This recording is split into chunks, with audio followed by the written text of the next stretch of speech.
fia loto Be maua itale loto mo Se I no fotasi maya iyo ta fotafa Mau upu malui la uanganga Lawami o anga malu Beyo selu beua olo tu Tofa ua lofana Tofa ua lofana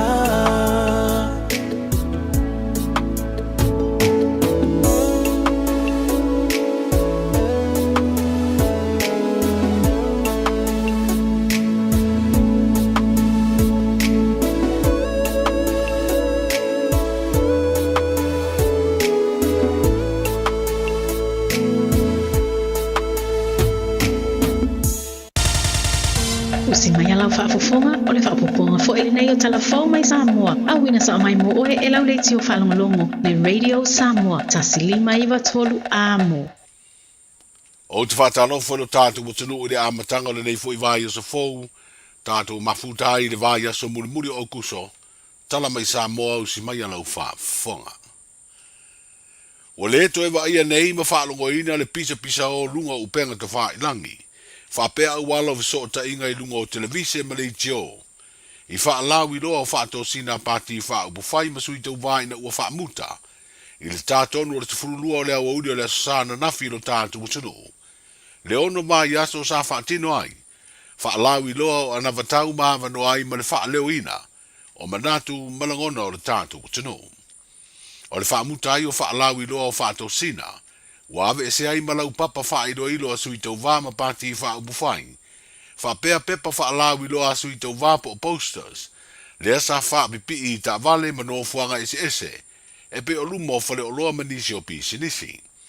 O le vai aso le ne ufa moe whai ai le whai ngā filifili ngā o le tātu o tano o I lana whai ngā pālota tele. Le ua wha tūlanga o le solulu le pālota mua po le pre-polling. Ai aso whareile le whai ngā pālota o ao. E tolu aso whai ngā luenga le nei vai aso I lo tātu o tunu o, wana o le aso ngafua I le aso lulu, ai aso malo o lo tangata uma I le stofi ma le aso whareile, mo le pālota. O whailo lau tele nei ata ma suafa o sui tau vātu to tasi e luas furu ma le tasi. I la tau ia wai te tonu o le mafutanga e to luas furu fitu a sui tu to tasi, wa ngā lulu e whatasi. O le isi to ono, e le o fina ngalo e whailoa I la tau. Ai o le whaelo lau tele ai o le luas fulutasi o ia sui tau vātu to tasi. Wa whaelo ai le tei fono o lea mafutanga le sui tau vātu to tasi. Mo le tu malo a inga le tai. Le sunga ia le a tau o le Sir Jerry Brandt lona te ena ai o le finangalo. O le tei tai o le pati wha upufai e pui ai a te tau o tangata. Le asa ta uai e sunga tuila epa se whai pise nisi. O lo ngā lulue ma le mafutanga sui tau vātu to tasi. O te ena I fo I le te fono ma se tua inga le sunga tu I la epa lupe stori aisa I lele maria lea ngoi. Na ia ta uai e whaapea o lo ononoa tu e lea whai pisi nisi I sui tau vātu to tasi. O lo ngā lulu e whaatasi ni tupe te pena ai I le whai ngā pālota. O whailoa le sunga le a tau o le Sir Jerry Brandt I le nusi pepa o le Samoa Observer. O le mata upu siri o na ta uai au na ave I aide wha mua li temi nei. O whainga wha ala tua po le corruption. O se tau wha amata uonga lea matu ngai le wha temo kalasi a Samoa. O whainga wha ala tua ma whainga pio, wa wha iloa le a tau o le sa ua ave sea ide ma malu ma le ami o tonu o pūlenga malo a Samoa. Wa wha iloa nei le mafutanga sui tau vātu to tasi wa ngā lulu e whaatasi. O le lato sui te fono, o le fionga le ia fui mono ata noa loa li. O le sui tau vā mōri tu malo fale ali li lua. O sui tu to tasi wa wha iloa la tau wata ma suafa, o sa whai o sua sele, o le a tau vā de no fua vai maunga tasi. Sui tau vā ta mai tai le fionga ia niwa folau fau o le ngongo pātū tānielu, mō vai maunga lua. O sininga tusa alo sina ro pati mō vai maunga tolu, o vaia I vana eli vai maunga wha, salava I midi le lua mō sanga nga tolu, tau ewa sau vau whaafowina mupo mō a ana alofi numele tasi. Ai ono tuala mea pelo frost, moa ana lofi numela lua, tango ia enga mautua le vi pui pui a ana lofi numela fa. Le va Samoa James utuva, mo le na fua fa olioli o ai ngai le tai, masina lupe tu sipa masina lupe, mai le tu malo le fanga mafale ase la. Aswao fa longo kapediele fa longo, o le ata uva mai si umu. Sia elek le au pepe la tu mai fale ali di tasi. Ala i le sulu fa palo to malatai, le ata uva mai ali ipata i tu pa ilunga. Valu matai ana fo itoa tala i manuketi e tau va mai nganga i maungalua, la vea tuna i matuna iu lai fiso la vea loia, o le ata uva mai le nfoa nganga i fo maunga tasi, fale sao pule sei ma le ula vai alia i osua, tau va mai lea i nganga i fo maungalua. Motu o pua a Henry a Ferretti papalii, o le ata uva mai le nfoa vai singano numela lua, tupai a vala fasa va inaya, tau va mai le nfoa palauri tasi, ma tia fale upolu te vita, o le awhinau i le nfoa o palauri lua. O fautuanga le mtanga aluenga le soifua maloloina ua wha vai nei se wha ai unga i toia ai uma onga i le tinu. I le asunga fua le vai aso fau le aso mua September. I le tuana i ai uni vai aso o tau fia pea onga mai lava ia onga whate itai o a onga tūnanga lua, kolisi mau le lunga mai universite. O no le pepesi o le wha mai fiva bona iwi le ua wha mauina, e to ono whanau do tātu o tinu o ua maliri wai. O le asfroida na te neina wha i loa i le tamai te ipane mi o le malo tausi lea wha ai unga. A o wha au au i pea ngā luenga o le puipuinga o le tunu umai lea wha mai. Talu mai le lua vai aso umawai o wha mauina. Le o atu le iwa afe lima se lau fitu sfrutasi tangata i Samoa. Ua wha maunia le maua ia unga o le fiva o pona iwi. E au fiai ngā se fou e afe ono se lau ma le tasi. O le au wha inga e peo na wha i loa le soifua maaloloina. Wa au fiai le lua se lau sfuruvalu a ngase sa tau fia. I le fale mai, leo lo tau fia pere lima sfuru, ma le totasi lo tau fia i le potu mo ngase tinga ina. O le umio se taimi o malo loa o ngā le whanau talu mai le tu uanga masani, ma wha aua wai mo le whawa i aso ono le pepesi o le fiva o pona iwi. Wa iei nei le wha i unga le malo ato ea e le masina foam, o le ale ai se tu uanga masani mai le aso lua sfuru no September, e o le aso se furufaa o ke topa le fe tau ima le lotu o tamaiti, ai o le afa aua u pea onga. Wa na o le aso ngafua le aso malo lo masani pe atua na i le aso sapa e pae o le whanau, e malo lo ai o na toe wha au leo a o onga mo whanau umale atinu, se i o le tu uanga umi o le whaai unga o le tausanga. O nisi o su enga masani o le ale wha taunu uina, e pe o su enga le tausanga wha, tausanga ono ma le tausanga se fulu. Ai wha au lava le su enga au mo le visenga tausanga valu. O le ua wha iloa le wha tun sidi o a onga maanganu, o tupe o mai o tongi mo le su enga whanau o le tausanga se fulu, o le atu e wha foi, Berry Fund. O lato uma ia wa uma na tongi video su enga. E koi refund uma, e uma latu le wha sisilanga alo ia al tato mtanga luenga, mo le nei wha moi mo tau silfia na tāwhia i le amatanga le masina nei o au kuso. Tele ona matu tāwhi fia matua le tongi o le lafoi, le pili le tausanga sifuru. Ai si whaatali le whai unga mai le kapineta. So le la le loa o whaatau nu, ia le la loa o matua whai a lola le tonu. O lato umai o mai ana tongi lato so inga tausanga sifuru. Ia o la ia si taimi le vai aso fou o le vai aso tua na watu lola ia le whaasisilanga aloa ia mo matua malava ia bo ni aonga anga e fa isi aonga e fa lato block payment ia e to every fana ia video whanau tau sanga sfuru. Le fionga e au Chris Hazelman o le officer sili o le pulenga o le mtanga aluenga o a onga manganu. O le fisiringi ai le te itai o le pati wha ubufai o le wha tua i le tua Samoa o tasi. O le whai le malo tausi o whiriwhiringa mo nisi o officer sili o le malo ua mai a kon karate. O tali ei le fionga i le pāle mia o le malo tausi i le whailo inga matu stala. O le fisiri lea i le tofia o officer sili. Ia, o le whinangaro pe lena mai le press release a le fast. O le tari mua se i malo tausi fo i lato, i an whaila ia leo lato mea. E le o ia se a whaina i le whai o whiriwhiringa. Mai o le me mali ai, e pe o le tuli au pule CEO o le vai fafa ar tele yo isi mau CEO ia na faine e mato a filfilinga o le mea lava ia o le lava e tau mawhai e tu atu lava i le pisasi e whaatino le lato ngā ruenga o le whai o le whaangasolonga o le whaasalaunga whai ngō lato interviews fo ile pe mai a kon kalate e ma mai fatu anga il kabineta o le fainga lana o le fai nei o le me foi mo le si le fia ona le tulturi au pu il CEO o le vai fa o CEO lana o te rope o mafua no fa pe o le CEO e na matan fa sala mai le avanole ya apelina ai le tupu le mele o tupu nei ma tu le mai ai le ma lo tausi ai se vai nga wa o le me tau pulenga this is an administrative issue atono ia tofinga e ona fai tete ia constitutional officers ia ai o mole lautele ai o matanga ben o le ai alu lunga foi le fanga so lunga ngadwenga mai e taua foi le tula mai o ilato e taita ia tato fala putonga ia o le te manatua i le painga le taluai nena fai ele malo tausi le filifilinga o le ombudsperson ia o le tofi rana o le tofi al parmen so atato mafaula foi le tulanga o le malo tausi atono e fafsiria but ile mea ia ele o le mea foi le o te puipui ia ina te iwa pe o tuituli au pu ia se tangata o le vainga ia o le fanga solonga o le ngadwenga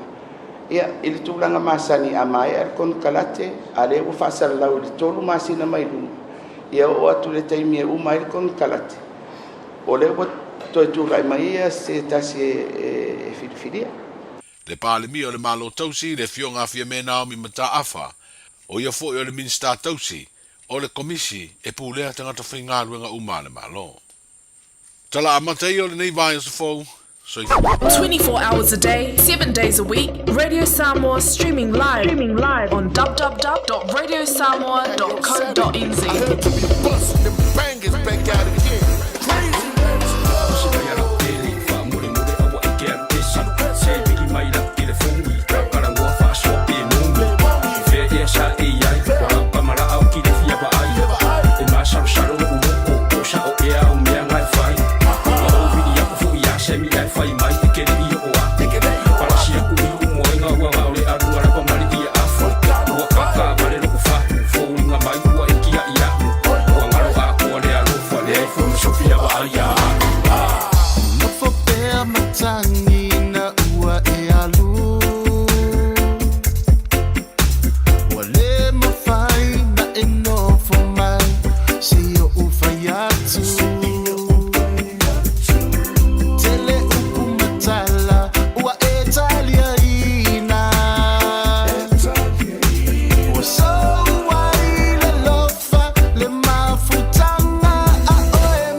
ua tulai mai le tātou taimi le nei whanga la fiafi wa se fulu valu minute wa te ai le tu la fitu. Ia, o le tautua whaua pia mo le Radio Samoa se fulu lima iwa tolu amo. Ma le tātou porkalame o le nei fui amatanga o le neva yaso. Ia, ma le nei fui yaso ngafua. Vi ia le lofa o le tua mwhauna te te ina mailo tu sui fumanuia. Le ngata fui le sumata wola wa le whaua wina. Ia, o le tautua le Radio Samoa se fulu lima iwa tolu amo. Ina ua mawai atu foi ia le fai ungo le neiva yaso ia sa e pisi ia fufuanga. Meisi o fea amunga ruenga pe o na masani ai. Fufuanga fale ainga, fufuanga faa le mafutanga. Ia mahau lava oi fufuanga wai kakaua onga ia yangi. Iau lava fufuanga. After ila ile atua. Ia le otatu to iau lia maili ne yaso nga fua.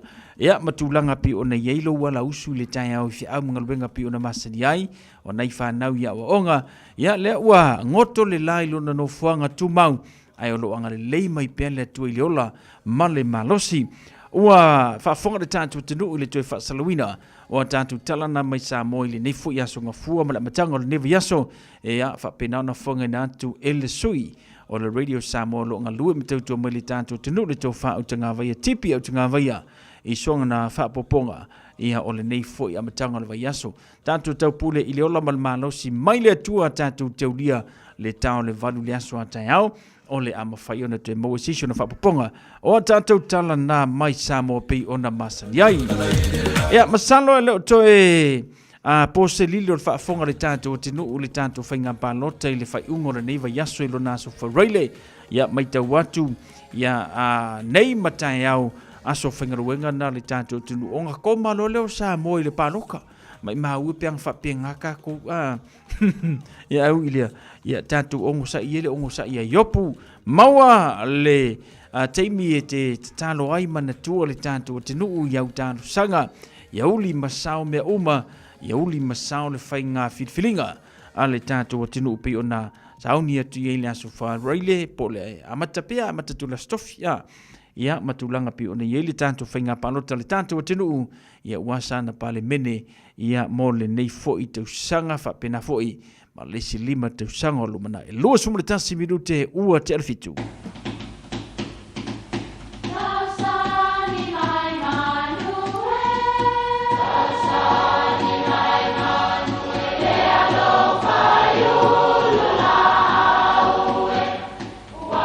E o whanga manu I ululu o la au, awa e whawhanga I funga o la au. A o le tangata, e whawhanga I upu matala. O le mawhileo o alanga upu mamuanga ngana Samoa maona whaapongai, e a fua I lona sio mianga. O lona lea sao I le whaatufunganga o le iloa whaale aso, mai le tautua se ia o ina pule. O alanga upu mamuanga ngana, ua lanto mamanuina le tō whamanino a Samoa, mana tua foi, e tāo fitau muli le atunu. Ua e pena I tua o taia. O se tasi o vainga masani I taimi e tā ai le palolo. E whai o le lolofi atu o tangata e tā palolo ma maua palolo. Ai foi la tō e o atu ua tuai. Ua ilunga le la ma ua toe liu sua vaia leia. O le au whaianga la ia e winga iai le muanga ngana lea. Ua e pena I tua o taia. O le upu pena, o le upu whaaloalo o le taele. Tua o taia o lona winga e o antu ua foi le palolo ua uma. O lona winga, o le whaiwhaianga I se wha moe e le o se mea le lei. O le winga o nei tua I ngā tangata ua toe lolofi antu ma mea tampa lolo. Ma tapisi solo. Ma whaasusu solo ai. A ua le ai se palolo o toe maua. E maa sani o na tātou whaalongo I upu nei I tae au asusa. Si aula. Se tope tau te unga e o atu foi ua a manta le lotu o na o te mai foi leo le whaife au I lo tātou ainga. Tasi le nei vai ngai masani o na fuatia ai lo tanto o langa I ngā luenga I New Zealand nei. O le whaiwhaianga I taimi o ngā luenga. Mana tua, o le manu usupo e tele anai. A o le pena I tua o le taia, e alu atu ua le eise mea. Au o le faifaianga, manuia lau whaasonga le nei aso Samoa. O le teime whaari ai le tāleni al tama I lunga o le leitio. A wale aso whapito o tama ua la tamai. A whai e whiwhia lau tama e tautala, whai tala maalie, pe whai ana whamtalanga e winga I talonga, ma tau te wala uria o ia e awai I le taubanga. Tama whaasalau a le Radio Samoa. Po e se vilo po e tusa ma le tolu se furu leono se furu se kone, o lo whaatino ai lau tama le whonga ino o le talonga le manu Samoa, o le kauni tikta. O le tama e sili ana reactions I lunga o le Facebook, o le amanu malo I se whailonga, mo le aso whapito o tama. Lafo mai lau vilo lo penga te whailangi, radiosamoa.co.nz/dad. Po le Facebook Messenger le Radio Samoa, e whaangata tato vilo I laso whao si tema. Ma le nei tauwanga, e whapitoa mo tamai ni sila. Ia manu e tele la sao tama umalawa o le lalolangi.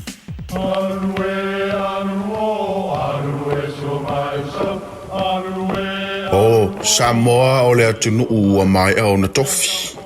O le la au ua mai o ngā tātulanga e le to e tau au whangaina. O le vai fo I ua malili ua mai o na saiki.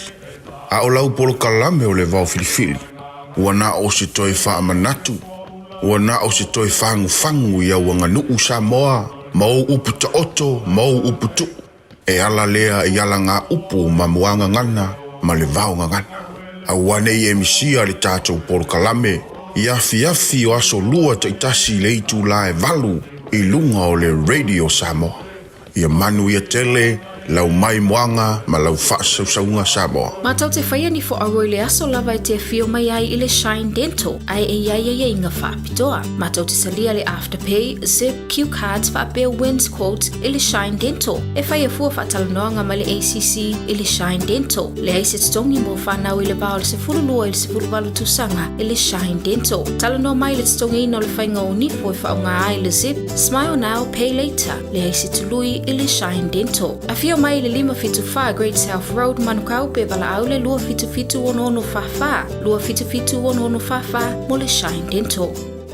Aua nei misi a whasala laua tu sa o lau Radio Samoa. O tawalu manga o lau whainga palota I Samoa I le aso whareile. Lua sifurmaliva o kuso mai le itu lai lua I le aule. O le a whaafofonga I le au ili na atu. O I unga o itu malo palota. Masui tau vāta I tasi. O mawhai o nau I na atu le nei au o nanga. O na o le lango mai le Enterprise Motor Group I Manukau. Ato ai ma le fesoso ani a le Arrow Memorials. Manuia lau whainga filifilinga Samoa. Radio Samoa. Taslima iwatolu. Ama. Ua whafonga le tātou tinu le whapaponga nao le tātou porkalame le nei vanga le fiafi. Ia ma le tautua le sunga ia asiava ato ni tui pea le amatanga le neva yaso. Ia ma le tātou mauwha Samoa moni pe o ni yei. Ia lana tautua. Aso antai ala mwhana tua mua sisi ona whapaponga le nālava porkalame. Sisi kāse kāko pese. Ia whangofo fi mali e fo le manu ruor ni ia fiafi. Love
tu fonga matango fio le kolisima walunga le Fifi College manisi na fatunga tawulunga tuele tanto por kalame ia ole maufa samo moni pe ni yeli ne vanga la fiafi tatala la laina mo le fa mani yanga le sofa na mo le soifu pe fa pe le so lo sofa na mo le soifu pa fa se mai lunga le tanto Facebook page tanto YouTube channel ya mai se ole tanto email ole on air at radiosamoa.co.nz mo le yai le famarianga le tanto waso fanau ile ne ya fiafi a otalia sa wala au fatalo fantu ya papali isina lims leo papali ile mafuta mai le tanto por clube lungo le tanto YouTube channel aftai pa papali ifaftel fatasimai pida eneliko malor se fu manuia mai Swensen ngai ranui ya le mafuta mai le tanto por clube Nicola Ulu fatalo fatu fo ya tina ngawango kingi kiro coast hiyo Queen Sanvelio mai lungo le tanto YouTube channel after le fatta si mai fa filo ya tia Amelia Michaele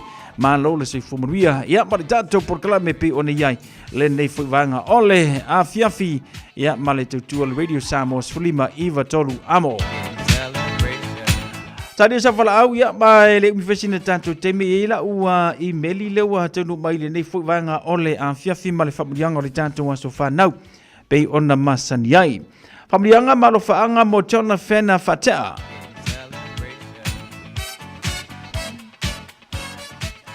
Momonga lofa mafamlianga mo le afafine pele ya chona fena fatea o mangele. Fafetaile anga lofa mleanga le leyo li tamau li langi ua mafai ye oile atali o naulia mai. Le lua se furuma le 5 tausanga o lo soifua. Ia lofa ngia pea ele atua tau mamau ni mai o lata atu ya te oe. Ma ia maua pe o oele atali ile malosi fawina ile tele o aso o totoe o loso i fua. Alofa anga mo oele mavae ma ia papa fua lau sililo, Nana Rupi, Uncle Tupai, John, Auntie Silla, and Wesley. Your parents lua toloa wa yafu ya Matanuvasa Victoria. Your sister Natalia, and your partner Ellie, but most especially your son Kata JS, Fatea o mangele manuia tele lo waso fanau lo waso soifu. Happy 25th birthday son, we love you always.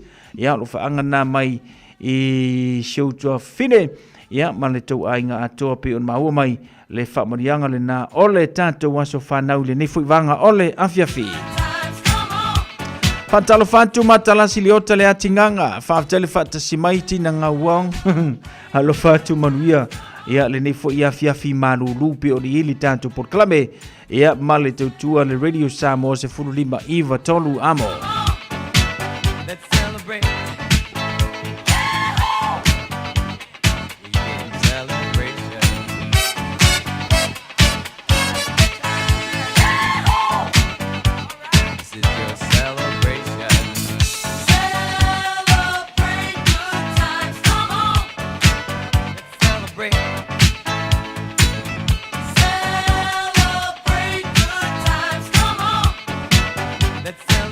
Lele paula nana ya ufa amarianga lo tenu mela email le nevanga la fiafi ya male tutua le radio Samoa ina uato e luas fulima minute le tutoe ia ona talo le ole tu la evalu male tutua le radio Samoa fulima Eva Tolu amo apio le solo waso soifua malo waso fanau. Happy birthday to you all.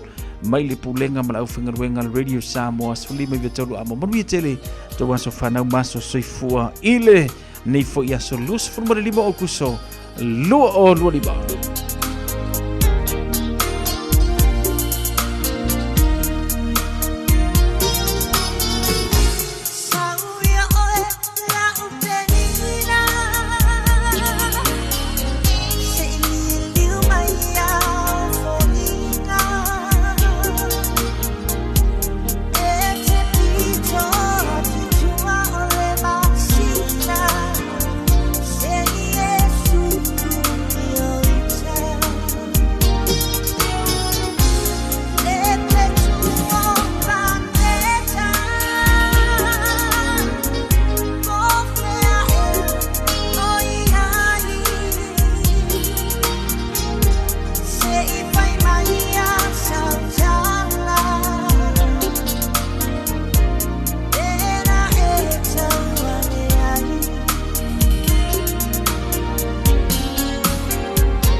Mauto tasi asu au sa ole lei upo le pesi.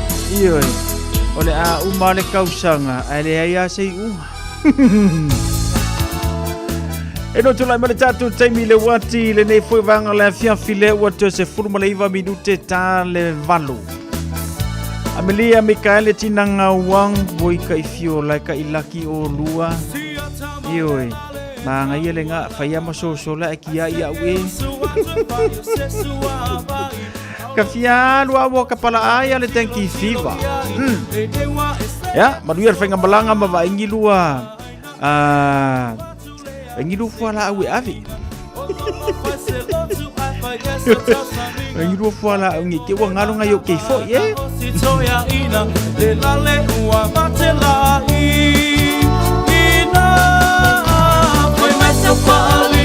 Masa pili-pilinga Emoni e alaba ita Ete talanoa Ete leiloa Mana tole tawalanga no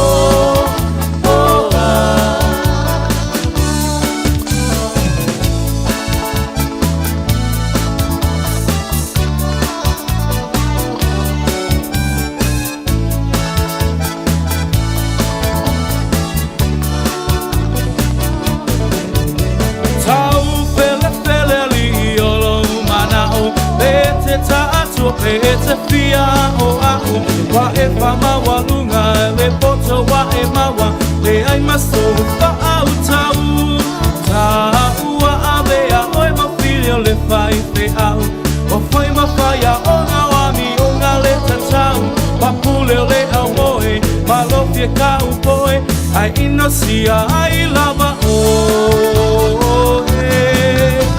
ai mai sa falinga ma sa fili-filinga Demoni e alama ita Ete talanoa, ete leiloa Mana tole tawalanga no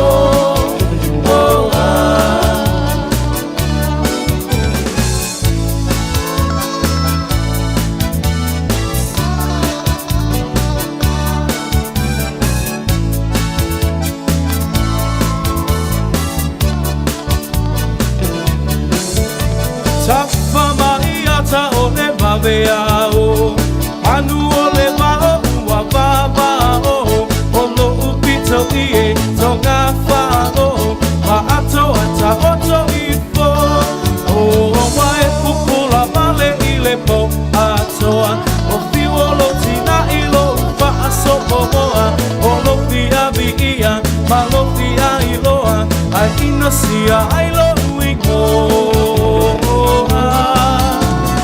Masa falinga, masa fili-filinga Demoni e alaba ita Ete talanoa, ete leiloa Mana tole tawalanga no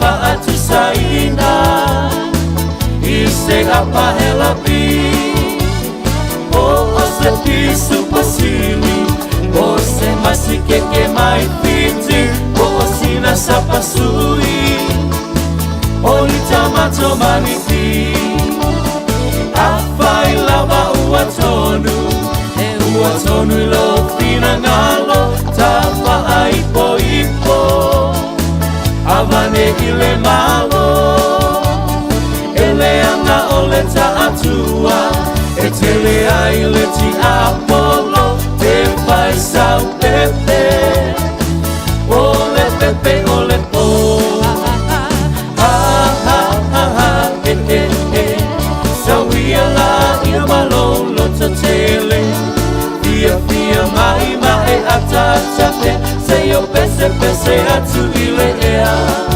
Seyo pese pese atu ile ea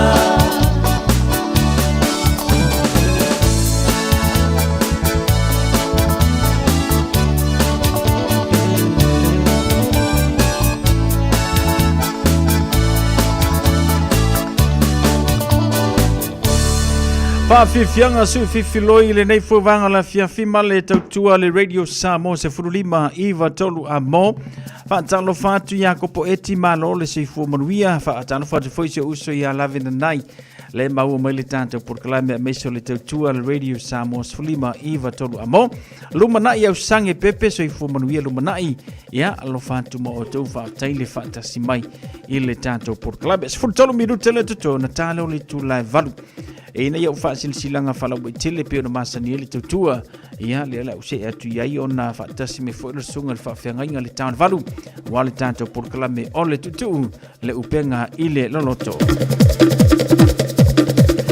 na ia tanto fa silsilanga le tenu mai ta o le va filfili ma le tusi o le songa awani ngalo saulo minga o le tusi o le songa fa tasi ai ma le lolo minga o le va filfili e ma wai fa upenga o Samoa i sifo tutuila mamanua o nisi o tala tu o Samoa o ngā upu le matafa ioi le matai le whainga o le wha lave e pei o le wha poiponga ma liu o si o singo a inga whesila whainga o paolo si i wha aloalo wha langingo e kale sia ma le tele o le ngangana wha alolonga Fitus fulu tala le tau na o le official of Radio Samoa le tolu pāntolu ona Hopewell Avenue manukau e mawai mo nisi wha matalanga vla au le lua na lua tasi lima i vatolu lua no lua tasi lima i vatolu pe tanga iane e le shop Radio Samoa.co.nz ia e whai mai e sau oko a tātou tusina pe amana o mia.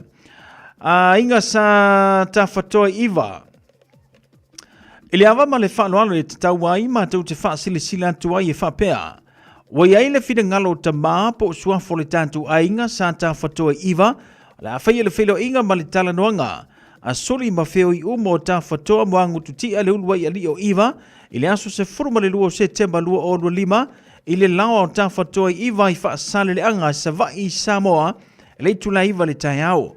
Mātou te tatalo atu ai ma wala au lia lo o tau pa ia ma lo o tau mamalu, so mai, matala mai a ao, mātou tātou te awai i le aso tupo ina, a wale wha moe mo si o tātou a inga ia teu teu, ma wha le leia lo tātou loto i fale. Maso ala upule ai nofo po matai o siu tatu ai ngā sā fua fuaira. Ma ole a le tau fia lava le whai unga ole atasi e le tatu ai ngā i le nāso e lau le awai mai. Ma le whaalalo lava sai nia le nei whaasalaunga e le suafo le ai ngā sā ta whatoa waita lima, ta whatoa anga sā ta whaleti, ta whatoa Iosefa tafa kesio, ta whatoa laifa lima. Ea le gata whalea ta whatoa fua mai tafa mua awa. Maisi suli o le ainga sa ta whatoa o loono nofo i le tātou ainga. Mo nisi wha matalanga e fia malamalama atili ai wha malamole, wha so tai mai ta whatoa fua mai ta wha mua awa po esta tau filau te vanga. Ta whatoa fua mai le olua tasi, o valulima o iwa lima. Po esta tau filau i le olua tasi, o lua iwa, lua ono fitu o wha whetailawa. Ainga sa lua fau. Mātou te whaatulou atu i lau whaafonga anga Samoa tulou na lawa. I le awa tele ma le whaaloalo mātou te whaamanato tuai le mafutanga. Le ainga sa lua fau a mai se paolo mangafa e maluaisio mātou ainga le pitonu o ta fito i mangiangi.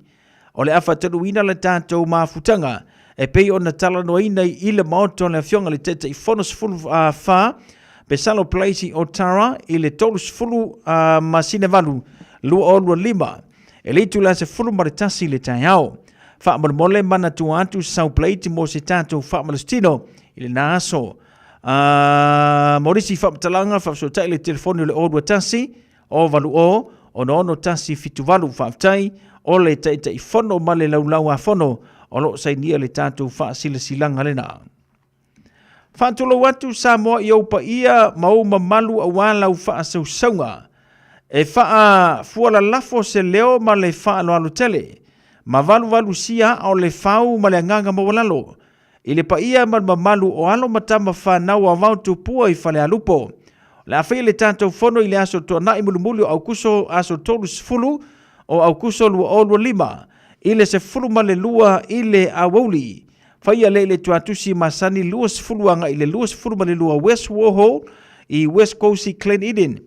O le talo sanga ma le nganga mawalalo, ia tala a ao mai, tātou te mafuta i le nāso i le alofo le tua, mana tua mai lau la fonga masani awa le wha moe e pei ona atofaina, o se fesoasoani awa le fausiaina, o le malumalu fau le ka le sia wha potona a Keriso Samoa, e whakasa i vautupua i whane alupo, o le mātou te talo i te iatu lo tau soifua i le naaso i le manuia tātou whira iai i le alofa tausi o le tātou atua. Sainia le nei wha silanga e le wha tamā pasta la mostele pupo mai ma le ofisa. O nisi wha matalanga e fia maramulama iai wha malamole, wha so tai le whaile tusi le orua tasi, o luono, iwa luono, i le awa male wha aloalo. Ainga sa savai naya, ainga whialo fani sa tuia tua i savai. I le awa ma le whaaloalo e wha silisila tua i suli uma. O le ainga sa savai naya, ainga whialo fani i sa tuia tua i savai. Mo suli uma o loo au mau i so se tafo au te ronei, o le awhaia le tātou mafutanga i le aso tona i nei. Aso tolu se fulu au kusolu o lua lima, i le tuatusi po le hall, Mount Albert Senior Hall, lua a Waiwere Avenue i Mount Albert, i le afas fulma le tasi le tai au maai.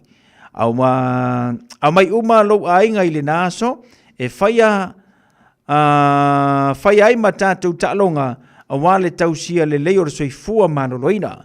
Wha mole, wha moi le alofo le tua, o le a tātou whira iai le naso a tō whaina whaftai o le teitai whono, ma le laulau lo sainia le tātou whaasila silanga lena. I tū malo si umu, e mua na o whaatulou Samoa o le au mamala. Whaatulou foi i sa o le au osi taulanga pa ia tulou lava. A o se lao le leile nei mo le nei tū malo si umu i au kilani nei. Pa ia o sa so mua matama, tu malio fa le luo tu la fale utai ma le faritolu. Molo o tau si la fia, ua ausia se matati a fau i lo tātou i tū malo. Mo alo mawhanau e ala i le taalonga o le laka pi au kilani. Ta pena e taumata tu ese ma le salo fale fata. Taua o tama whanau si umu, ua whaingoina, tama o le lau moso oi. Ua maea o na whaia tūlanga masani, o se au tau amata, whaia le lotu le aso tofi whaapaia le tonginga, ma whaalau ilo suafa o tama, ta alo uma o loo iai.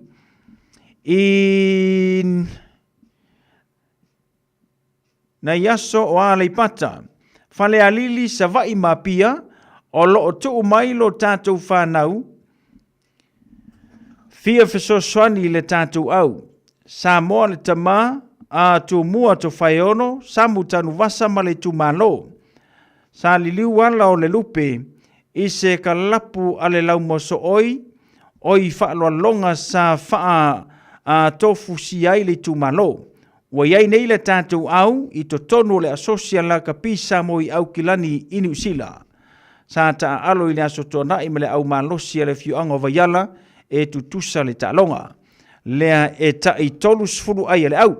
E toe ta alo foi le lau moso oi le aso tona i nei, aso tolu sfuru au kuso, whaia lea i le aure repaki papa toe le tasi le awauli. Lo tai tu malo, o whaiva e tāpua ia e manuia. Ma liu mai tātou maluluina whaatasi le tāua lava, o le toe sea nuu poto. Mo nisi whamtalanga whaasotai le telefoni le orua fitu, luono iwa, fitu wha luono.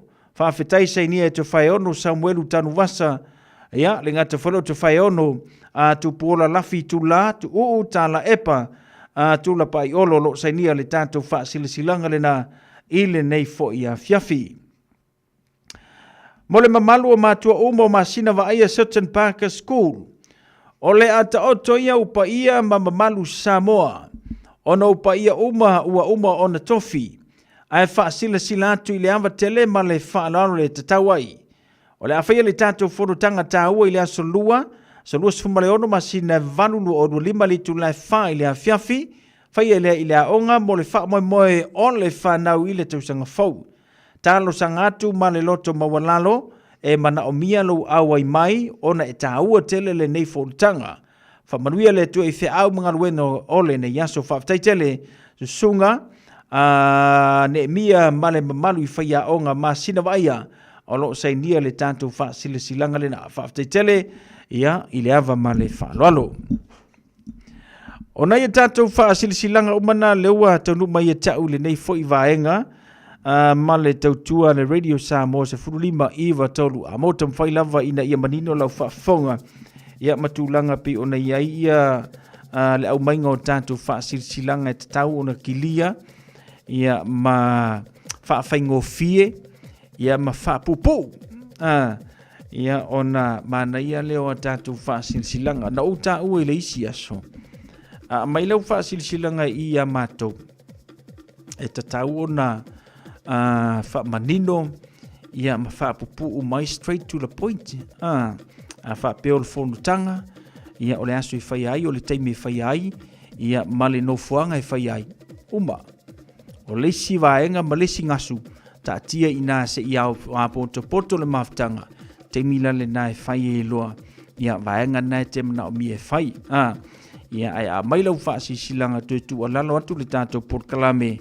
ia utangia mai ina ia wha whaingo fie le tātou ngaruenga a le leila lua kua lau wha silanga ia masalo I ke fia ai a kau ko aila lua kua wha silanga longa winga ia ole makua I kele au palau vale ki palau vale mai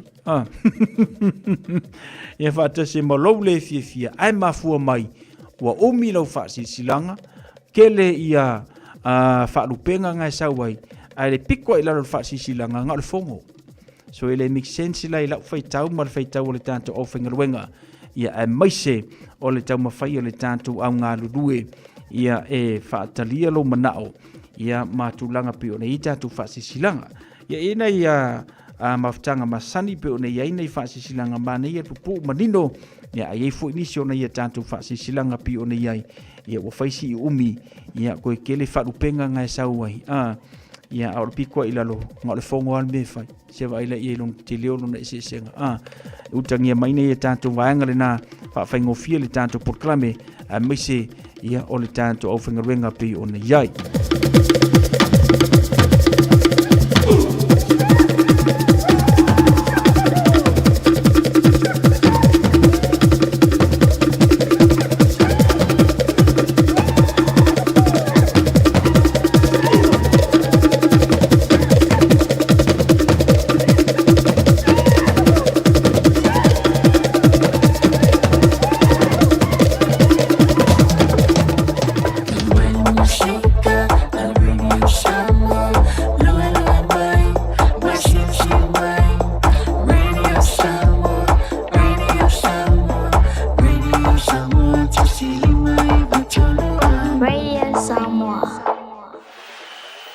te me whaari ai le tāleni al tamaha I lunga o le leitio. A wale aso whapito o tamaha ua la tamai. A whai e whiwhia lau tamaha tautala, whai tala maalie, pe whai ana whamtalanga e winga I talonga, ma tau te wala uria o ia e awai I le tauwanga. Tamaha whaasalalau a le Radio Samoa. Po e se vilo po e tusa ma le tolu se furu leono se furu se kone, o lo whaatino ai lau tamaha le whonga ino le talonga le manu Samoa, o le kamuni TikTok. O le tamaha e sili ana reactions I lunga o le Facebook, o le amanu malo I se whailonga, mo le aso whapito o tamaha. Lafo mai lau vilo lo penga te whailangi radiosamoa.co.nz/dad po le Facebook Messenger le Radio Samoa e whaangata tato vilo I laso whao si tema. Ma o le nei tauwanga e whapitoa mo tamai ni sila. Ia manuia tele la sao tama umalawa o le lalolangi. Beta Drive Doctors I le taulanga whaatau I maangele whaapea manrua. Mo le vainga o so ngase pe amana o mia. E whaatino e fo I matuipui o le whanau witi. O tuipui la COVID is flu river, mo I lātou is flu tausanga malunga atu. Whapea matuipui o le flu. Wala au telefoni, 255-25 mo so wano e whaatino ai nei au nanga. O fisa whama I maangele I taftafane o le McDonald. Amanrewa I taftafane o le Whaletusi po le Public Library. Beta Drive Doctors Clinics. O e si la fia me e whaatino e mawhaiona e umia I so whale motu le lumanai. A fai fo i so fale motu o e sira fia ma fai na faatino ni si o fuafuanga e fa nga ile equity o lo fale a woni e misiere por kalame o le malu I fale ia fia fio soruru ta itasi le se fulu e te aile fa O le a e sila fia ai au wala e mawhai e ona e umia se fale motu le lumana ai, ma au wala e whaonga ai le equity o lo fale motu, e whaata wai se isi o fale, le polo kalame o le malu I fale, ia fiafi o aso lulo vai aso taitasi, se fulu e te ai le wha.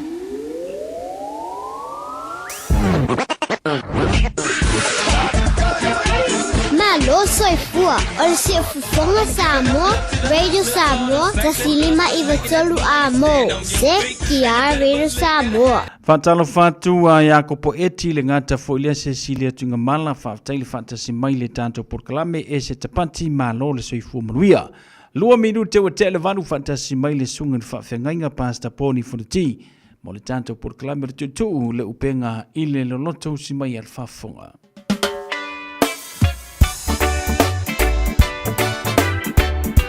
Slava fasu mfitu ila pati o tulima o tolu uma. Baba tulivi inga ile tua. So we are ina pati o tulima. O to onu umala malevi inga.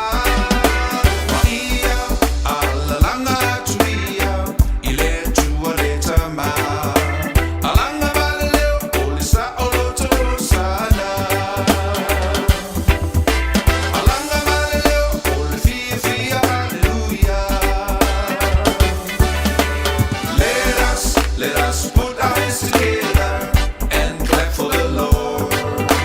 Clap, clap, let the praises go up now from the house of God. Hands up, all you people who believe in Him.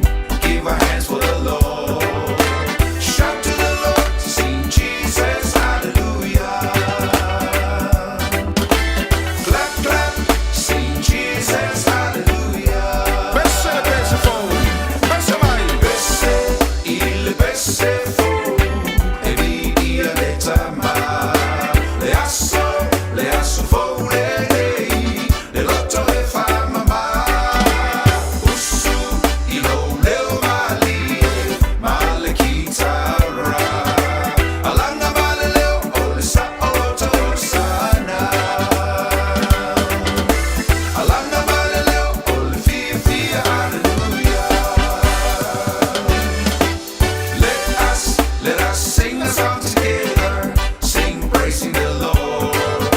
Sing along, let the praises go up now from the house of God. Let's say it's a new day today, celebrating the Lord. Shout to the Lord, sing Jesus, hallelujah. Clap, clap, sing Jesus, hallelujah.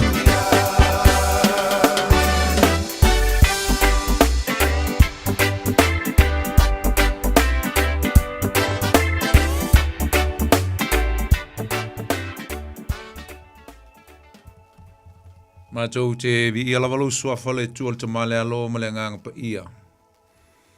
Mātou vi ia lau whiono nei te mi mātango whio e te tai mei fo I mātou. E le mātou mawhtanga. Mātou te wātul whawtei te le ia te ono me umalawa le nei aso.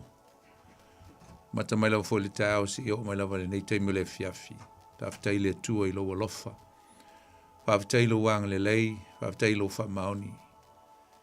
Whawtei le tua I lau tau singa, I lau whanau le nei aso, I tupe ma mea na e wha I ma whamnui ai, whamnianga I tele. Le ngata fwoi leo mea ai ma me inu. Mātu whio I lungo le awala, me se fwoi le tua. Sa whengai e mga luenga ma tiute ma whaiwa le nei aso lau whanau. Ai whawtei wai te tai mai mātou lau lawa while mu. Tero me sa mātou whaungaina le tua le nei aso, mātou te whawtei e tua I atu oelo mātou tua. E vi I ai oelo mātou te mai whawavau whawtei tele Jesu, whawtei mo le whaulatanga. E saunia mo I mātou. Ala le tongi ola, tu ina tua I lava lau soi fua Jesu mo le whaulatanga mo I mātou le whanau. Mātou mau ai fo le whamoemoe, o le whamoemoe ola le tua.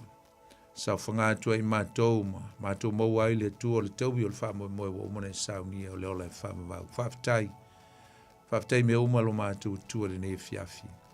nei foi te mi tāua wa e saunia ma te tai mai lo mātou ola.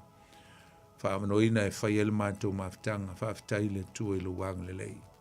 Le ngata foi le mātou te whawhitai atu ono awala ese. Me se foi le nei au nanga le tua mwhai e ona fola ma moli atu la upu. Awal whaafonga o tangata le tua. E me ai wha le nganga wa e laulawina i le aso ma le aso. Mātou wala watu le nei whiawhilo mātou ta mā. Se e whio mai lava mai whaamanuia i mātou. Nganga pa ia whaau i mea umala mātou whaia. Lea mātou tala foi lau upu mo mātou whasoa, tala noa ai ma mātou sa ili atua i atu o iau whaamnianga. Wala watu ina ia e whio mai mai whaamanuia ma whaau ina mea umala mātou tala noa ai le whiawhi. E foi vaenga lau upu e le o i ailo mātou loa ma so mātou malamalama. Te talo le atua. Nganga pa ia se e wha malamalama mai ai mātou. Whai fo na mātou loa lau lava whina ngalo pa ia. Tui nā tu o tangata umole a mātou mafuta ma whaalongolongo mai lau upule nei pō. E na ia whapenao na whaalongolongo i lātou. I la loifo le whaamanu malunga. O le nganga o lau fio te whaau le lātou whaalongo. E le nei pō. Whaau mai fo ia te au le ai whaungaina. Whaima awala e watu ai ma mamoli atu lau lava whina ngalo le nei fiafi. Le tua mātou wala au. Ia e lofa ma wha manuia i mātou. A mateina oe whae wina lava e oe nei pō. Mātou wala au atu nei mea umalava. E ala atu le suafo Yesu lo mātou lii. Lo mātou whaola. Amene. Ta lofa sa moa le fiafi. E fia foi le nganga e whata lofa atu ma whawhelo i atu le pa ia ma mamalu. O si o tātou atu nupele sa moa. Amata mai lava fo i tumtumu se i o lava i ua maunga ia le whatalofa le nei fiafi whatalofa le ia o si o tātou tunu mai lava fo i tupu mai o si o tātou tunu e o atu lava fo i nai a tātou whanau whatalofa i a tau e lo tātou atunu le nei fiafi a mise fo i au auna le tua i so stovine mo tau msiofo mwhai ona mafuta mai le nei fiafi fi le nganga whatalofa atu i a tau ma lo le o staulanga ma lo le whai o le whaiwa e pe ona ia o tātou tiu te whao staulanga le nei fo i vai a sa a ta alofa atu e malanganga fia ia tu tau ia le tua mai whaamnia le tua e le lau tāpua inga ma lau whaafongfonga mai le fiafi whata alofa atu e le masenga fo i o nai o tātou tu a mātua tu a sensina tinamata ma mātutua o lo o maua mai le nei mawhtanga fo i po le tātou po le klame nei fiafi o lo whaafonga mai tono mauta malawa whata alofa atu ia tu tau ia wha manuia tele le tua ia te utau. Ia mese foi ia o le whenga iai mautou foi whaiva mautou mtu palpala. Fautu eino a inga mese o whanau ia le ngata foi leo e ka le sia mese foi la autou te talo. E le ngata o talo mona i o tātou tama whanau le alo whaiva i le aso ma le aso. O la autou te talo foi mo le mātou foi pito la au. Wha au staulanga, wha teitele mai i whamnia le tua ia te utau.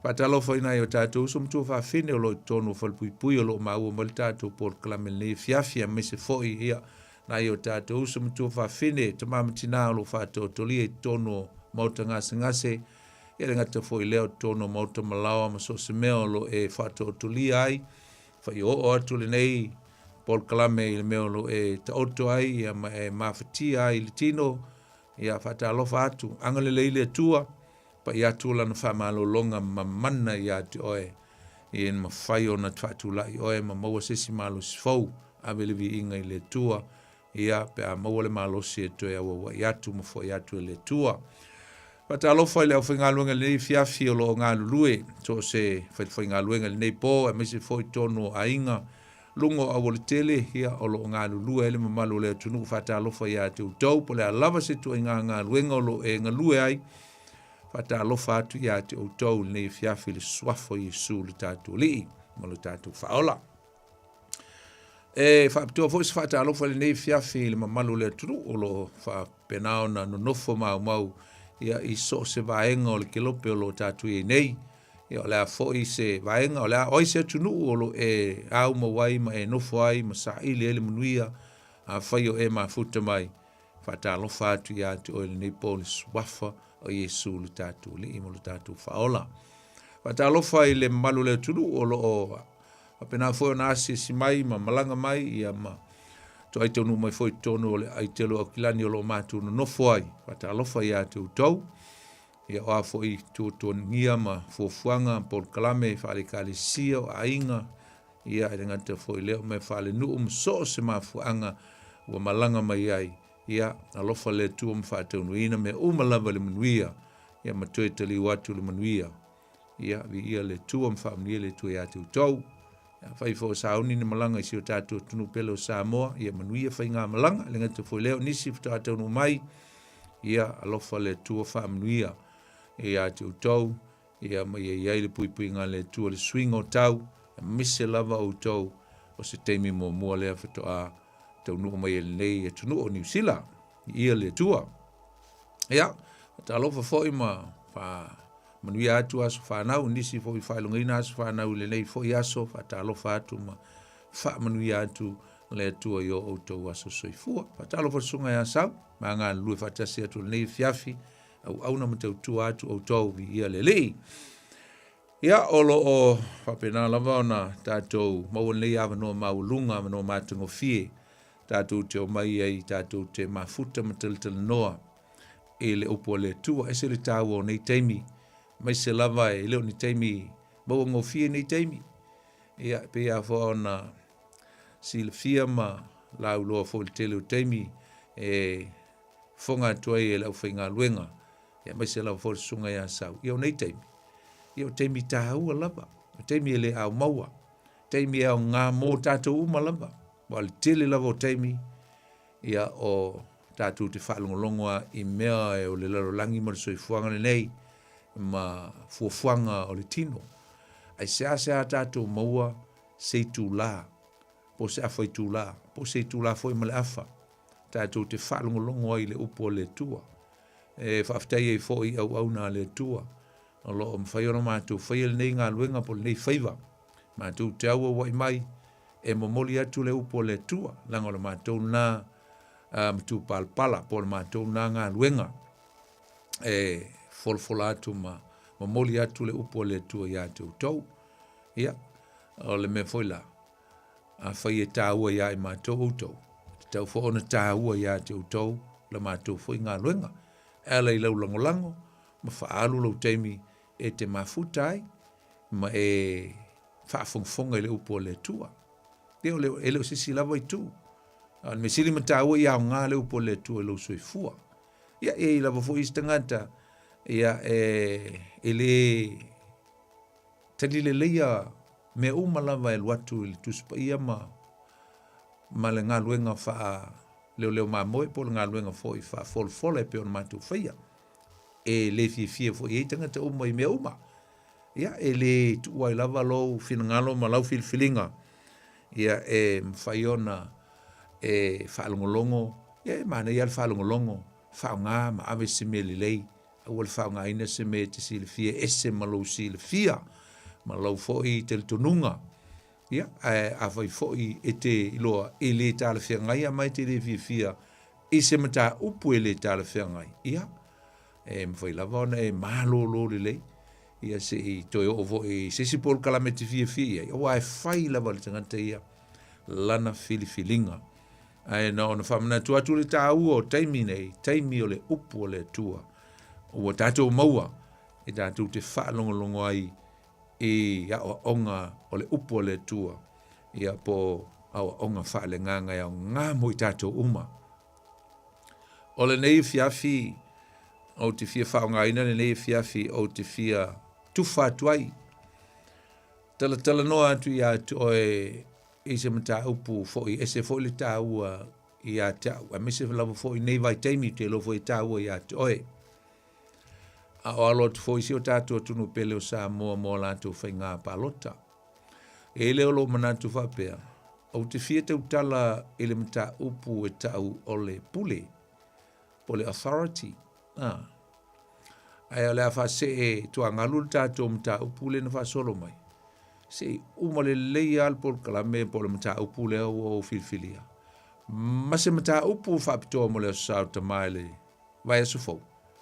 Ia, ona tātou toe, foi leo le tātou mta upu, whaasol solo e peo na masani ai. Ia po le mta upu e whālea, o le tusi ngā luenga. Ia whaamalia tu e foi pe a whaisa whaitau ia lau tusi le neiva i aso mta pena mo le tātou mta upu e ese fo le maa nei o le mta upu e whaal tusi ngā luenga. Ia ai, se mea na tu ina mai fo e le tu e lo loto, tātou te shia mta le tanoe au ngā i lau whaafonga, mai se fo le tātou tāpua inga, e mai se fo le talatala ina i atili o le tātou malamalama le tāua, o le mene o le pule, o le fisili. Ai se ale mea e vesi ai le lalolangi. Ai se ale mea e vesi ai le lalolangi ma le maua se fi le mu. E mai se fo nei vai taimi. Ai se ale mea e vesi ai le lalolangi. Ma le maua se fi le mu.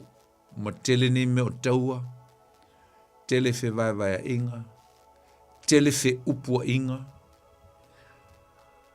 tele fe teena inga.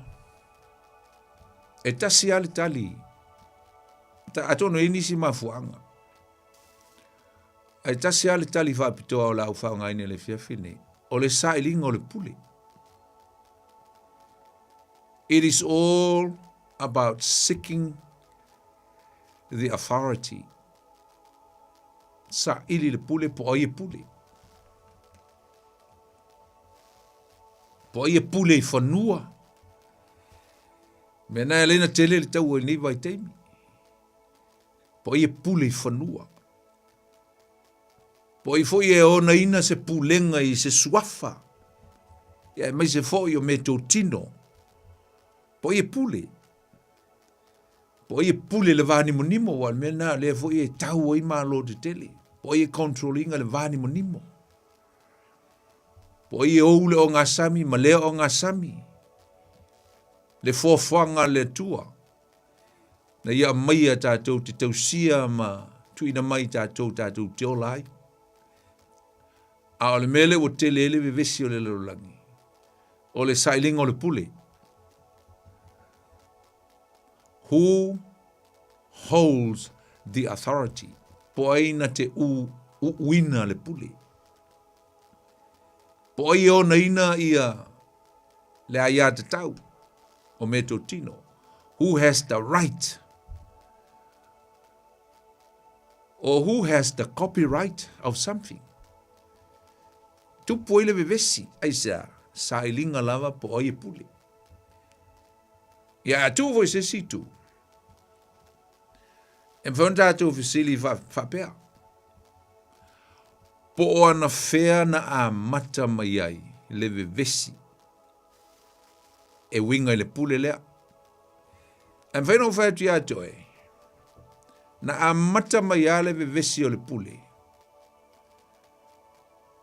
I le ulua I tangata.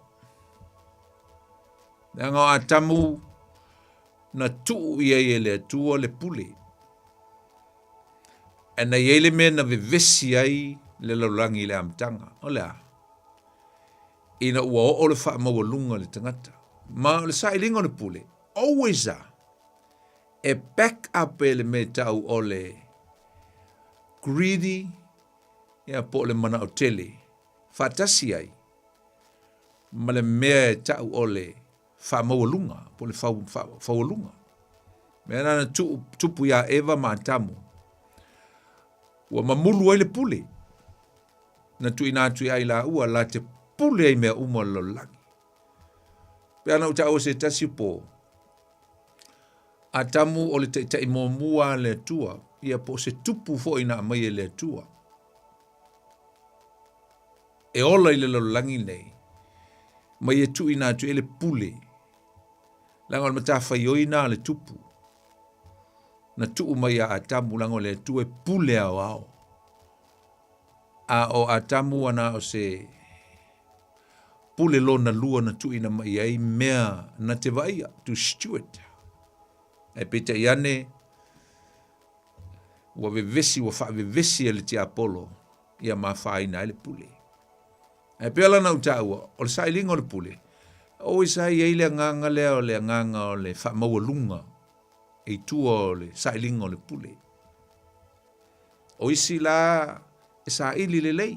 E iai a tangata e sa ili le file mu. I lungo le funga ele nei, i mwhainga malo, ainga. E iai a tangata e sa ili i le awa fatafata. Whaaloalo ma le whiawatai. Tātou o i mea tau o le mna o e whao wha malosi ma sa ili po i pule ai loa e le osana pule, po le osana mea. O i nā la tātou te wawa ai a mata mai a tamu. Tātou o mai i a nimarota, ina ua umale lolo, whaile lolo langi fau e le tua teimi o noa. Ai tu lai mai se tangata na mua na whaia se malo, e ese mai le malo a tamu. Mai a whaua lunga i fo i le pule. Tātou lo le tala i a nimarota le malo papelo. Papena fo o na wha maina le tua le nā tupu po le nā taitai. Ma vese le pule. Langa o oval wha maulunga ma fia pule. Tātou o mai fo le taimi o mana o le tua e whai sona malo lo na nu.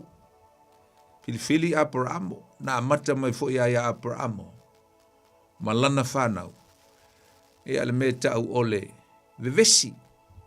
Nanga e lua tama. O le tama o le folanga ia ma le tama o le ele. O le tama na wa ai ai le tuia mlo tātou loa. O isa ako ma isa maeli. O le ale mena tupu i nā tama na amata mai ai i nā tama. O na iai le fete na inga ma le vevesi. A o le vana silfia le tua le tangata e tu i le pule. Le lava lai o mai lava le temile nei. O le lava e taua isa ako ma isa maeli. To tonu a ai pa ia po ai sa sai. I le tua Abramo po le tua le tua. Ia ma le tua lo na talii na whana wina e le whawhine polonga po le palaki. E le i whaita wina e le tua. O se tama o le fulanga. Le lava e o ma le temine. O le lava e tau. Taimi o Iakopo ma e sau. Iei le fete na inga lava lea o no le saelia po ai e pule. A o levan silfia le tua le nava i taimi le tangata e tau na pule. Tu i ele pule. Si ia o mai lava i le taimi le lei. Tātou wawa ai a ngā i le wha solo mai o whainga malo. Te tele. Malo na kolone ai le nu o le tua e pio ai kupito. Amen. Tātou wawa ai e ina o le tua na whaatuina ma whao ngā ina nei tupu whapaupau o na sa mana o le tua ina ia whailoa ilo na mateu tia le langi pe o le whao ngā ina o wharao. Te te e foi ma wha maulunga wharao. Fe te nai e sea. Wa le ava ma le iloa e wharao le tangata na laiona na ia maua le puli. O le tua. O mai le teimi o Asuria. O mai le teimi o Papelonia, le teimi o tupo Nebukadnesa. Ma lo ia na nofu polonga ai le nu o le tua tātou loa. Wha maurulunga. Sa ili le pule. Whao pule ma fia pule. E na wha malama ia e le tua ala i na perfecta. Le na avatua ia i la tau le ma losi. Ma le pawa, ma le pule. Ma laio na matau tia ma lo ma mea no iai. O mai a me taima perisia o le mea lava tasi. Ma loi e lua na nono whaatasi ai na toe tau ai. Aisa, leanga e mana o po ai e pule. Me taima perisia o le malo na tūlai whaatasi mai. E na iei ana i whete na inga langa o me tai o si tamai. E la ititi a perisia. Sa ilinga o le pule. O mai taimi o eleni. To wha ia. Toa Alessana le sili. E o ti atu Alessana le sili lona tausanga la ititi o le toa tau o Alessana le sili. Ai tu lai mai fo i ana tai au e to wha. Tau nei tai au i vaenga e wha. Lunga, malalo, north, south, le tui mātū, sa saute, ia ma sisifo ma sa sae. Sa ilinga o le pule. Tu lai mai fo i Roma ia, vae Roma o naisa, o le sa ilinga o le pule. Faile malo i sa sae, faile malo i sisifo, ai tau, ona isa, sa ilinga o le pule. E o mai lava la, le teimi le nei, usum tua wafini. O le lava iai, lava le nature, le natura le nā. Lo iai pia lava, le vevesi le vā o tunu ona o le sa ilia o le pule. Tonu o malo ma mea uma e pe on tatu la ngona ma whaalongo atu iai. E o lawa ina ia tunu la iti o le Pasifika. Pa te inga o Tonga. Me ngā whaofiti. To e tau lava ma to e whi aina i tai me whapena. Papua New Guinea. Ia le ngata foi lea. E si o tātou to mai malo o Samoa. O loo iai lava whaafita auli o le vevesi. Ono le sailia e le ngata e o sailia o tai. Ia a le sailia foi po ai la pule. Po ai o le tai le malo. A le fesili la tātou te fia fesili ai.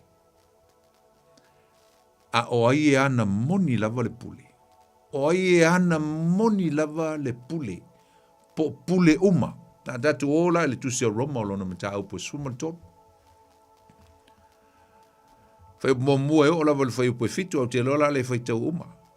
I au siu stai tangata uma i fai pule. Sili. Awa ele aise pule pe ale e mai le tua. O pule uma lava o loo fai nei. O fatu ina le tua. O le nei o le na te te le pule o te o ia i le sauninga le tua. O e te foi e sala lava i la tau. Awa o lii e le se wha matau i la tau i e amio le lei. Na o e amio leanga. O lo manao ea ia e le fefe i le pule. Ia e amio le lei, o na tau le leia mai leo o e eia. Awa o le au auna ia le tua ia atoe. Ia le lei ai, ai a whai e te amio leanga. Ia e fefe ai. Awa e le whaifua e ia lana pelu. Awa o le au auna o ia le tua. O le na te tau iatu le tō sā i le amio leanga. O le nei e te tau o na usiu stai. E le ngata ona o le tosa, ai pitai, ona o le loto fua te ifo. O le mea fo le atu te avatu ai tau langa au auna i lato o le tua, o lo fino finau i le nei lava mea. O le nei avatu i tangata uma lava lato mea. O le tau langa i e o te tau i le tau langa. O le telo i e o te tau i le telo. O le matau i e o te tau i le matau.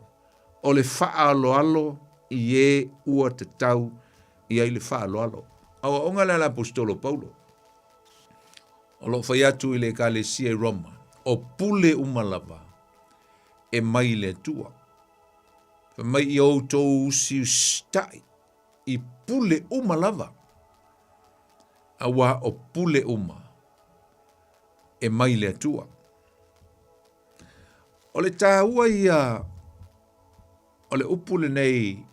O lo amata mai eile fai ufa mai. Ia usi stai o tau ia li. O le tāua le upulea. Langa ia lo tel tonunga, o le upulea stai. E te tau lava na ova atasi ma le upulea o le faa alo. E le tutusa,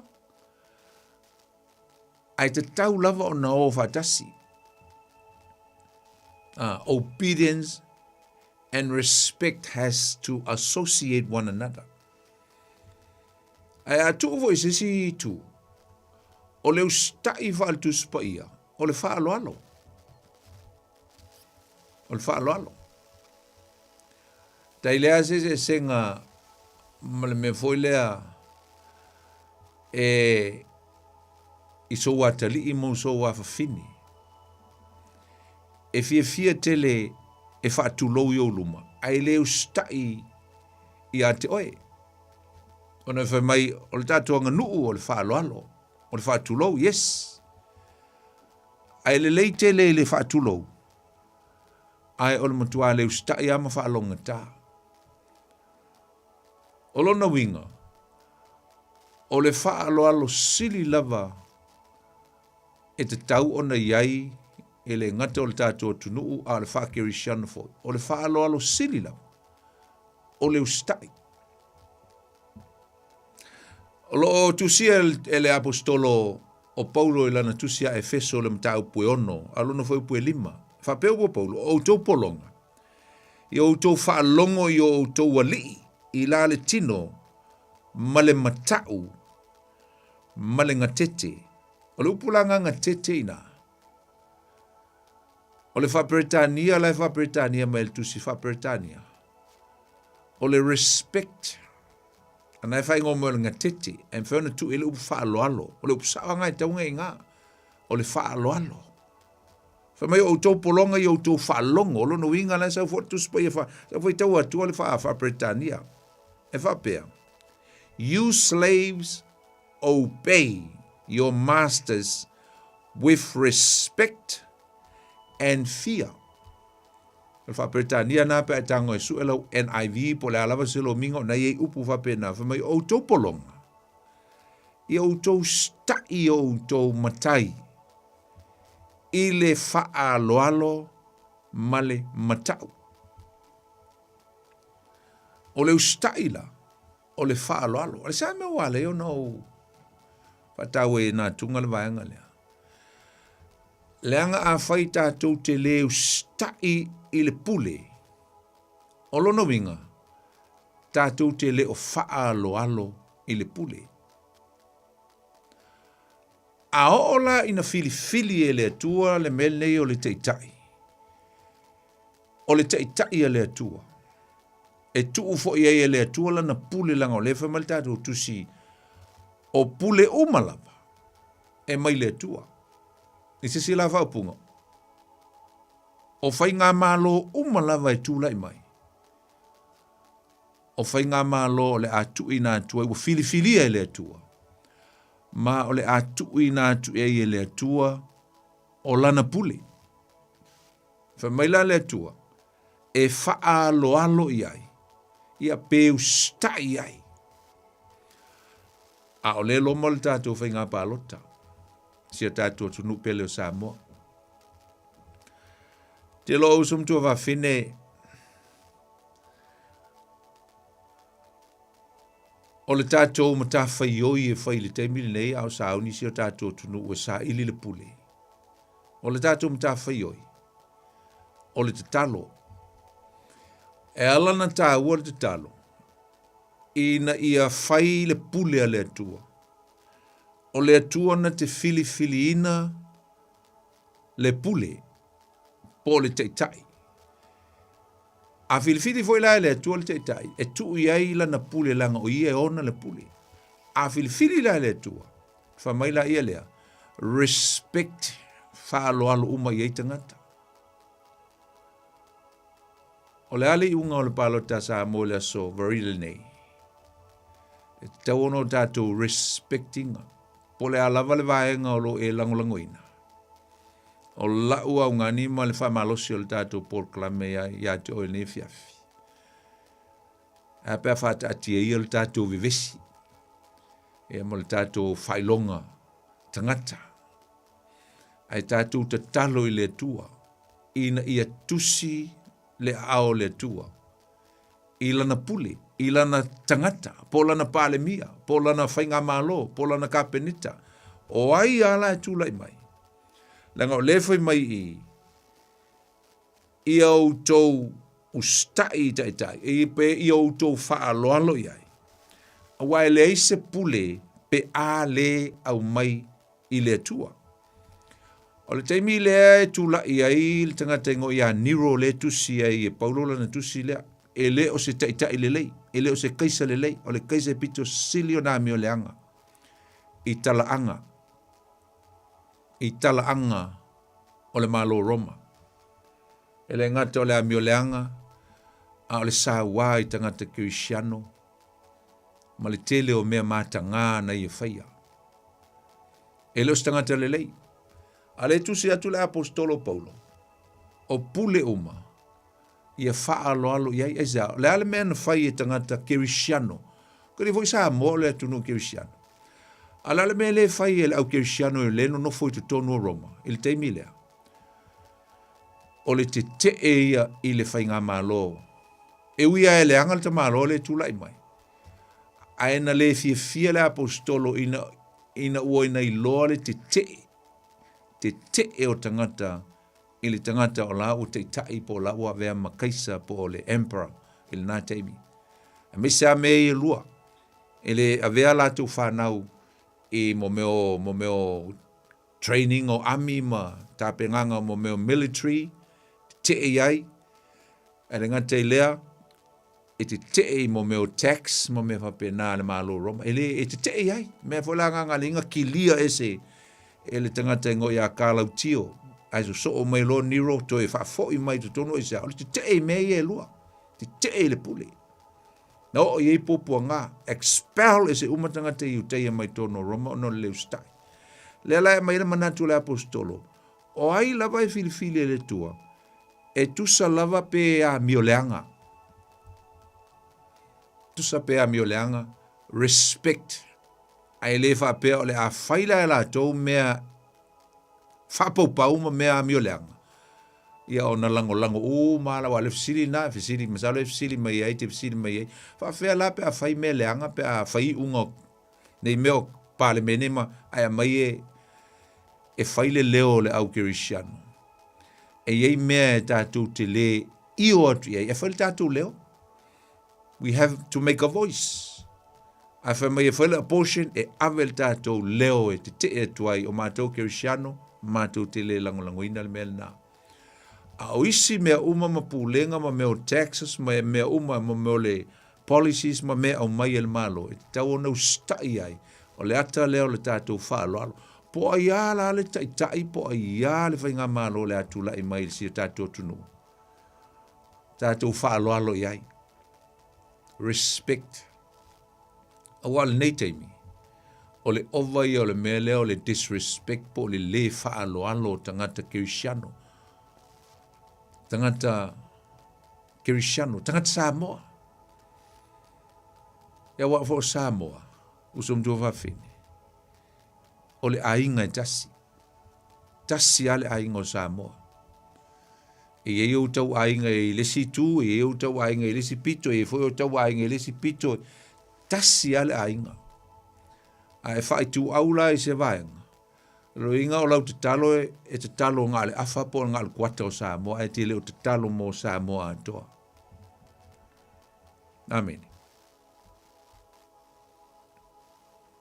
A o ina sa ili mene o tupu ma whirwhilinga whaapitoa lava tangata Israel. La tau te whaia le me te o le vili, they cast lot, cast le lot to pe whai le vili, I lunga o le papa maa fola e. E a fo I tu I ingoa o tangata ia o na whaile o le vili po o ai e. O le tangata lai manu malo. E ilo latu whatu tuanga man latu tel tonunga. O le fina ngalo leo le tua. O tusi a au iai. Le tua o whasino mai le me te tau ona whai. Wha te tainga la matanga lava na whao ngā I o lo tau mal tusi pa I o tusi a le vitiko. O lona tau po sfulma le ono o lona whai upe valu. Taimi foi lea e whai ai ia le sauninga foi leo le tongiola e mai oti e lua e leo stalong sili. Ian whai leo le vili po ia whaasanga e whamai na e whamai whaapunga ina o le maa moe o le oti a le atua ia ma le oti a tangata po le nu. Whai leo le vili. O whea lava e whaasanga i ai le vili po whea manu maa lo e whaasanga i ai. O le maa moe lava e whaasanga i le vili. A o le swafa o le atua. O le mamoele na e fasi, ai fai ele taulanga. A o le sila mamoe, a mina o le sila oti, ia o oti e lua ele o mamoe. A whaasanga I ele vili, o lona winga. O le mamoe na, o le a whae e iai lima o le ustaulanga. E whae e iai maanga sala uma le nu. Ia o na turila ia le alu tonga vao.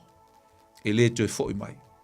O le ata o Yesu a toa le nā mea le stei mi whamtalitalai, o le ata o le taulanga na whai Yesu. Ma le toto. No, o mai le fōle ia iona. Tu se iona mtau mo mo whai upo fitu. Nā fōi e whai ele vili. Sa ili eipo ai lea wala iona. Na sou le vasa. Ana whaasanga le vili ia iona lafo lo ilalo. Mai leo iona lafo ia ilalo. O le fina ngalo na o le tua. Na fili fōi saulo. E ala na uwha matala I nā tunga le tāu o le melea. Leanga o le vili. E whao ngai Israelu e sa ili ele fina ngalo le tua. A o tātou Samoa. E le whao ngai tātou se vili. O le tātou vili. O le tatalo. Tātou te talo po fea e tusi i aile a ao le atua. Po ai e tusi i aile a ao le atua. A o le te talo le au kirisiano, le te talo le atunu u lolotu. Le atunu u tāpua i le atua. O le mea nā tātou e le o le finau. E le o lo fea lo i malau langu ngai feiva ia oe. Ai matua e le te talo a mo Samoa atoa. E te talo mo te tai uma. O le mea ngai tau o le tangata kirisiano. Te le whapito. Na o vol taimina filfili ei saulo, o le tupu mua o Israel, te lona whaile vili. Na saulo whaapunga whapenale, mo Samuel tau pe se fulu. Pe lua se fulu e o lusu maltasi. O na whaala talata mai lea o Samuelu, e Samuelu ai tu ainga umo Israel. O na maua lea o le tu ainga o Peniamina. E umo whaitau atua le whaperetania, a upunga, o na maua lea. E saulo whaperetania e mai, and the lot they cast face to Benjamin. Whamai ua whaasanga i a Peniamina. Whamai la i al whaasamoa, ua aua wa i mai ai a inga, o na maua lea, to e tau whole upuna maua, lona winga, ua whaasanga fo le vili, i le au a inga, o le tu a inga o Peniamina, o le au a inga o Matere. Whamai o na maua i lea leitu tonu o le tangata ingo i a Saulo. Nai sawa ina le fai polusu maltasi. Le atali ia kiso, wala tau sa ili a teia. Ai ua leiloa. Le lopo feo ka whawa i Saulo, a le fai le vili o le whaasino e o ia o filfili e le tua. Whaasino e le fina ngalo le ao le tua. O ia. O le a vea matupu. Ai whaalonga la le whaperetania. When Samuel had all Israel come forward by tribes, the tribe of Benjamin was taken by Lot. Na whaapunga na, taken by Lot. No ningo whaasanga i ele vili. Langa le casting Lot, o le whaaperetania ngā o le vili. Then he brought forward the tribe of Benjamin, clan by clan. The Matris clan was taken. Upu foi ngā was taken, o whaasanga i ele vili. O lona winga. O le finangalo na o le tua. Sa ili tangata o le nu o le tua. Fa sino a o le tua e ala le vili au tātou Samoa. O le teimi le nei. O le teimi o lo tātou tatalo i le tua. Ina ia fa sino lona ao. Po ai e fa pena o nei e finangalo i ai. E a vea mateitai. O le malo Samoa. O le visiri, ai sae au mai ai e le tua le pule. Ai sae au mai ai e le tua le pule i le tangata. Po ai ala le teitai. Po la auli o le mali e toa.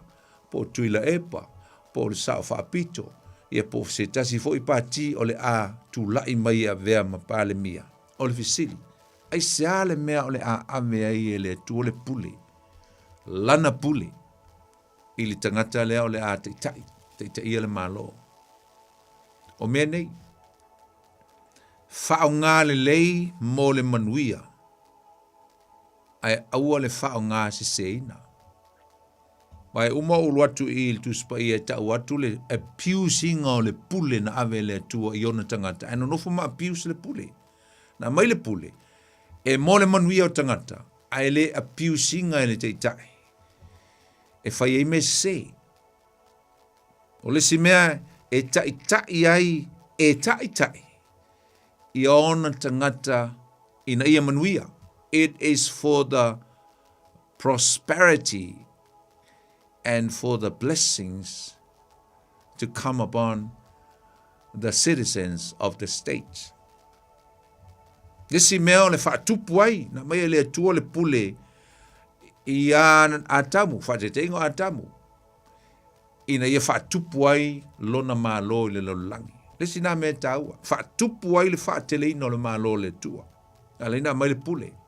Alaina tuu mai le pule i le atupu, ma le atupu. A o uina le si meo le a o uina ai e o uina ai le tangata ina ia i loa po ai e ana le pule. Le pule mai le tua. Ma le memo muli ina ia no nofo file mu ai tangata pe au stai i anga vatau o le malo. Le malo lea o lea iei lo tupu la iei le taita iei le pale mia. E le anga vatau o le malo le tue umatatu o iei pe alava le teimi. Na mai e Yesu. Pe ia o anga vatau o malo, whainga malo, whainga mapati ang tatu whalongolongo tu iei. Ta ua tele. Aisea, o nei mea uma. It's all for the blessings, the prosperity of people, the dwellers or the citizens. E mo le manuia o tangata. O le finangalo tu tasi na o le tua. Manuia tangata o lona malo. O le taimio Ezekielu tolu sumal fa alona fai upue fa. Ezekielu tolu fa fai upue fa. Na oa i Ezekielu taitai o le nu o le tua. O tupu ma taitai. O sauta. Le taimi lea na iei tu tonu Yerusalema. Ai le isusunuina Yerusalema. Ai le i o mai le tawhianga i Papelonia. Le ono nofo i lungo au vai la tau. A lau ono nofo i tonu le ai o Papelonia. Le si vaenga o le tawhianga. Ai to e whaasanga to e Ezekielu to e a oa i atu taitai ma tupu o la tau malo. Anana te whaingoina mai na o tangata leo leo. Mai sa o ina Ezekielu ile ta ina o tangata o le tua ile fa sawa le ulia le fa sawa ma le ai o se lofa le ai o se kea i tangata vai le ai se lofa i tangata mamai ma tangata ua se ma le loloa ai si o faita wina tunga le Ezekielu le ai tol sumal fa lo no fa upe fa Fapea, upu Ezekielu nfai tupu, mataitai, o le nu o yuta, ai le o ese mai ta whianga i lato men fai, fa mai wautu le wha malo sia e wa vai. O le mele tauna fai le taitai le leima le fai ngā malo le lei. Wha malo si tangata vai, the vulnerable. They have to encourage and look after the vulnerable, tangata vai. Pa mai wau tau le wha malo lo i e wa mamai, po wa le kea o tau tangata mamai. Wau tau le fusia fo i le wa ngau. O le wa tulia wau tau le toe au maia. O le wa se wau tau le sa ilia. E whalongo i upu ia. A ua o tau pule wha malosi.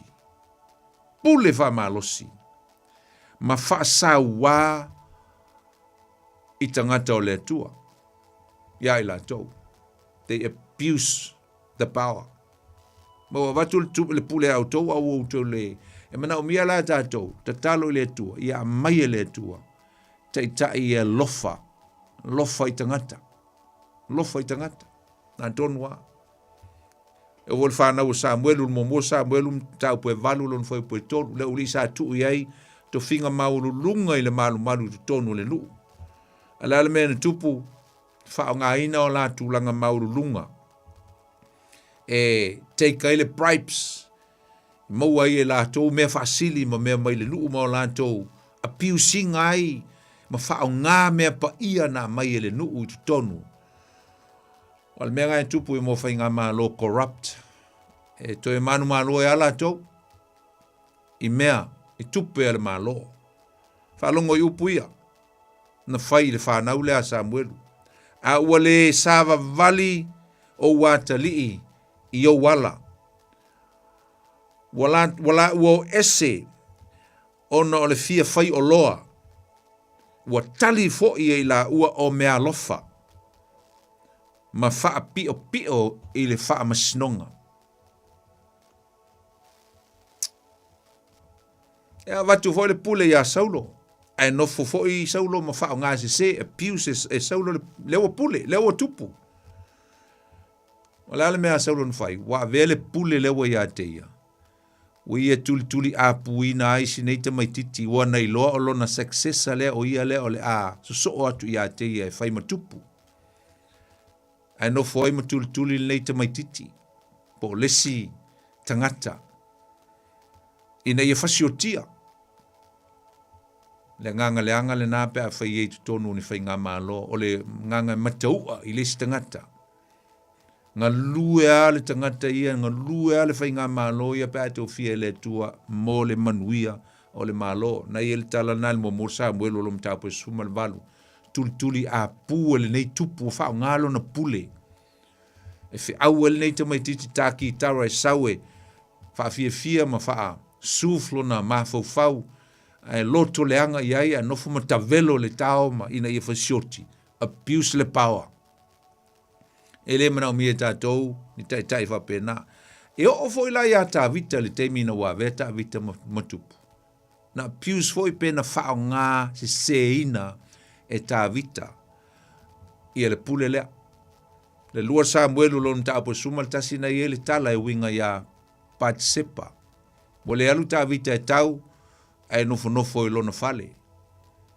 Nā le mena tupu, ua wa ai atu ia i le angasala, wa atu ia le tā ele mai le fine toe nā tele noa. Whao ngai lo lana pule se se. Ea, tuli lau au na whaile fine sau, ia nam tātou lo le uma. Muli luai, whao le awa uria o lana teitei au, set up e seki ai ma le tūlanga o le fasiotinga o le tōlua o le nei fine, Batsepa, ai sea, langa lai ia le pule ia po ile fingi po ile teine a mai o le maloe. That's wrong. Ese se le whao ngai no le pule. Ia, e o foi lailo na tell you Absalom. Whao ngā se fo i Absalom le pule. Wa fefe tā vita i Absalom, o lo na lava atari. Wa alua ia whao o iai, fea, he perona. Ai ua ia tau mawhai ai e whao whamalosi. Whao whamalosi mai le pule o lo o ilona ta mā. Ona isa whamaulunga. Fia pule, ai le i o ilona teimi. Ma ele o ia foi o se tupu. Ele i filfilia ele atua. Amen. Mai uso mtua whawhine. O le whao ngā ina o le pule. E ta tau ai lava o nao ai whaatasi ma mea nei. O le justice po o le whaamasinonga tonu. E le ngata foi lea o le righteousness po o le ami o tonu. E le ngata foi lea o le faithfulness po o le whaamaoni. Aisea, awa o le fina ngalo monia lea o le atua i le tangata waia tuina atu eilana pule. Because that is the will of God for the one or for a person that he delegate his authority to. Ina ia whao ngā menei, o lea, ami o tonu, wha maoni, wha masinonga tonu. Ia, ai mai se foi o le lofa, na elo ia ngai la ulisi le lofa, taunga ia le lofa i tangata. So we are praying for a leader like that. E tūlai mai, o tātou te talo le nā. Te lo ngai fono te talo fo i sio tō a inga ma sio tō e ka le sia talo sia o tāu atu nai o tātou teitai. Tāu uma teitai o Samoa, e wale te ua ngal teitai, ngai te alofa mai fifia iai mai supportinga, please. Ta talo mo Samoa, o tātou vili na, ta talo mo Samoa. Ini e tusi ao le tua, tali le tua e tātou te talo. Ua manuia. Po ai lava, whoever. Ma le van silfia e le tua, tangata e manu malo, ma le vaenga e manu malo, ma e o le atula e mai fai mana teitai, ma tu e tela na puli, wa le van silfia e le tua. Le pre-knowledge o le tua e le msiua, wa le van silfia e le tua. Amen. Tatu telta no le titi ai le winga o le upule por kiki. Iana, tala tu e lolo tatu lenga. Tatu te vevesi le teimi ia. E angia nei upol por kiki. Ngale winga nei upol por kiki. E se vai aso e le mpensar por tolu masin teruai no ta wai o nole. O le telinga o se fesili. Lau polkiki e sau mai le upu eleni o le polisia, po le politika. O lona winga lo loto a le upu nei. O mata upu ia pontu la fono foi. O the affairs and the policies of the state. E makauri o tu la fono nei ma mata upu nei. E mo tangata ia siksengi langa ofo i kongo le malo po le state. It's all about people. Amen. Ale upu lea o le polisia leo te whai atuai. E sau mai lisi upu o le root la le upu le, e sau mai le upu lo lotoa o le police, P-O-L-I-S, o le police. O le winga o le upu lea, o le tū la fono mo tangata o le stete. A le tamai upu lea o le police, e sau ai, e whana nau mai ei po inai mapuna mai eisi upu tāua e wha. Le upu mua o le politics le ufa Britania le tātou te wha sa moina o le polkiki, o le winga, o tala noanga, a discussion, a meeting, po o fono a tai, e la tau te tala noina ma fausia ai policies, ma tu la fono. Tu la fono moai? Mo tangata sitseni. O le upulo na lua o le policies. Policies o le nawinga o ai inga mataiala o le tula fono. Melanga ante o tula fono, mo policies. Le sau le upule a policies. Ai whana na umo mai le upuetasi o le police. O le upulo na wha. O le upulo na tolu. O le politia, po le politis foi. E whaata tau mo tangata. Tangata la ia o le aola il tula fono. Tangata anu o malava. Siksengi. E whaata tau uma iai, tustusinga ia na tustusi le fono, malungo le laulau, me malava. Ma le upu muli. O le polis. E whaata tau i tangata la tau te puipuia, ma leo leuina, le tu la fono lea, i to tonu o le stete po tonu o le malo. Mea ngai leinga e whaalongo le tele o teimi, i wo mai polis, e se ao la tau e puipuia i le tu la fono, a le stete, me ko le civil law. Me whangai ki whaalongo le tele o teimi, tupuro ni whaaleo lave ia, sauru sailingi e leo, Aisa, they are the police. O la tau te manuina. Leo ina ia maua e tangata nu uma le fi le mu. Alo pulangi o le polkiki. Na mua maua le sentui lo na wha. Ai wha nau mai le tangata ingo ia o le filosofia e ka ole. Aristotle. O le Aristotle tangata filosofia tauta ua tu tonu e lenius tangata poto. O ia lea na ia maua le aikia lea. O le aikia na ia vaai ai se whainga e ese mai ai le meta o le whainga malo e ka o le totalism. O le luinga o le atu inga whainga malo. Whainga malo fo i e pule totasi. Pe o whainga malo Roma sa masani mai ai. E pule le tangata o le kaisa ia po le emperor. Aena maua le tangata lea se ata matango fia ingo ai ile mau popo mafutanga e kalesia mo whaapoputonga e kalesia. Whaapoputonga mafutanga mo meo a fo i society. Whaapoputonga whalwhainga luenga. Na ia maua i leo se aikia fo i le tūlanga o le tūlanga fo i le o le māneia o le ata lena te vai e tui ai e whauanga i eise tūlanga o se whainga malo e whao ngā ai ia le leo tangata ai le ngata fo i lea o le filifilinga tangata e whau ai ia se whainga malo Na mau whaatasi ai la, whaatasi ai ale le li i lea, ma lesi fo'i tangata ngale te olona ingoa. Na lato mau whaatasi na male upu lea ole temokalasi, po le democracy. E fausia ai se whai ngā malo, e whai ai lea ia tangata umalava, whai ele leo tangata. E le ngata e whai mo le pūlenga, so se tangata e ma whai ona iai tu tonu, e whai ona, whai lona sao, pe ma whai ona tau ma whai na ia o le pūlenga, le tu e controllinga e se ai ngā tupu, po se ai ngā monaki, po se ai ngā tau aloa, po tangata maumea, ai whao ngā tangata lautele. Tangata lautele. Ia ai mataulia la ua o maltemi lei. E le ngā ole wha temo kalasi, le whai ngā matua i ngā whai ngā malo me ka ole government, le ua i e le vai teimi, wha polkiki.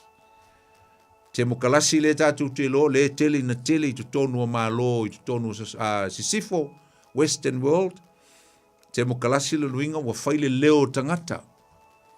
Watu le leo tangata mo lātou filifilia o lātou te itai, e o e te itai le malo. Ngolo leo te itai ia. Tala noa lo le mea o mon tātou tala noa ai, i policies, ia ma whai le whai ngā malo, malu pui pui a tangata, a ua ave i ai le leo tangata umalama, leo umal te mine, le whai ai mea o whai ngā pālota, whai lau ai a te tau, whai ai lau, whai ngā pālota. Le lau o mga utau atua le si vaenga lea o le pule tō tasi a, tauta listenem, o le tangata e pule tō tasi, i se whai ngā malo, tutusa malesi tu ai ngā whai ngā malo leo le authoritarianism, lona winga o tangata e lātou te whao ngā ina le pule e tū tō tasi. E whai e ia tonu o mea uma. Tai lea fwoi la se senga. Malesi tu ai ngā whai ngā malo e ka o le monarchy. Ia po whai ngā malo fwoi o me tau ai ngā tupu. E pule le tupu. Ia le whai ngā malo. Ia le ngata fwoi le isi tu ai ngā whai ngā malo fwoi e ta o le au. O le wha komunisi. Pe o malo seina. Malo o Korea i mātū. Tangata e fwoi lea e tau pule pule whatasi maisi whai ngā malo. Ia maisi tai la tau te controllinga ia le tele ungi lau ele ma le tele fo ni whai ngā malo la iti mtulanga me whapena. Luinga e wha komunisi e tau ia ile wha malosi po le force leo le power pe fo o tono Lucia. Ia, na, e fo ila maisi to inga whai ngā malo. Wa ele tasi, msalo e ova le se fulu, roja o le se fulu to inga whai ngā malo. Ai, o le tātou te whaata waina, le whaata waina, o le mel nei e tau, o le temo kalasi le e le tātou whai ngā malo, Samoa le teimil nei, whai le whai ngā pālota, lo inga o le sinawa e ngā tau o mō tātou te talo, ina ia manuia le whai ngā filifilinga, ale individual le tangata e tō tasi. O le visili. O apu lenga ma whapoputonga ia e whaasino tonu e le upu le ole porkiki. Na ole pāle mene ea pe a fia i maisi whaalapoputonga o loo i le ai. A tātou wawa aila le tala vasol pito o sumtua wawhine. I tu tonu o Athen po Athenia i Eleni. Na maa fua mai eile whaatemo kalasi. E mawaila ia te tau o le tangata to tasi a fia i me tau whai ngā porkiki. Mo wai foi lava no le leo whai ngā filfilinga, ia sa whaataua tele la e leni, ia le leo tangata e tō tasi po tangata uma. Ai sai loa tele i whai ngā whapolkiki, i so se vaenga e a fia ai tangata mo communities, ai mai se fo i whaala po putonga, o whai ngā lotu, i ia vai taimi. Mai ole mea moni lava, e se lea whaupunga, usum tō whawhine whapea, o tau kerisiano aua tau te afia e mea whapolkiki. Ai sea, leanga so se mea lava iai le tū la fono, e fausia mai ei tu tonu ni tū la fono, e a afia ai siti seni o le ai. O le whapolkiki le mea na, Lona winga o tutonu o ekalesia, tutonu o whainga a inga poto, o tutonu o whaliwhainga luenga, tutonu o matanga luenga, si ia o tua I whainga malo, o whaapolo kiki uma, aisea. Whaatei inga o tutonu le ekalesia, e fo ia la tūtū la fono. E ile la tū fono e whai, whai le constitution po le upu whawai, talanoa, e iei mea malu pui ai le tū la fono le si o manga I tutonu le ekalesia, whapena fo I ainga, iei fo I tū la fono I tutonu ainga, tutonu anu, iei tū la fono. E na mafua uma mai ai le mea leo le whaapolo kiki lo na winga, e iei tangata ua whiliwhilia e whai matai. Ai whai male mea tau ole, tū la fono, policies, po affairs I tutonu o se mafutanga. Ia ona tau lai umale iai o tangata e puipuia ma nofo no nofo e tusa o le malu puipuia I o latu. Awani e solia, awani e ise si e solia I le tu la fono. Langa o lea ua, whai le whaavae o se mea. O luinga la o le whapol kiki. E se sele upu whapea. O tau kirisiano, awa tau te, o e kala inga kala lea, awa tau te awhia I me whapol kiki. Eisa, yes, tātou vai le lo me whapol kiki, tātou te wawai a ngai, whai ngā pāle mene, whai ngā mālo.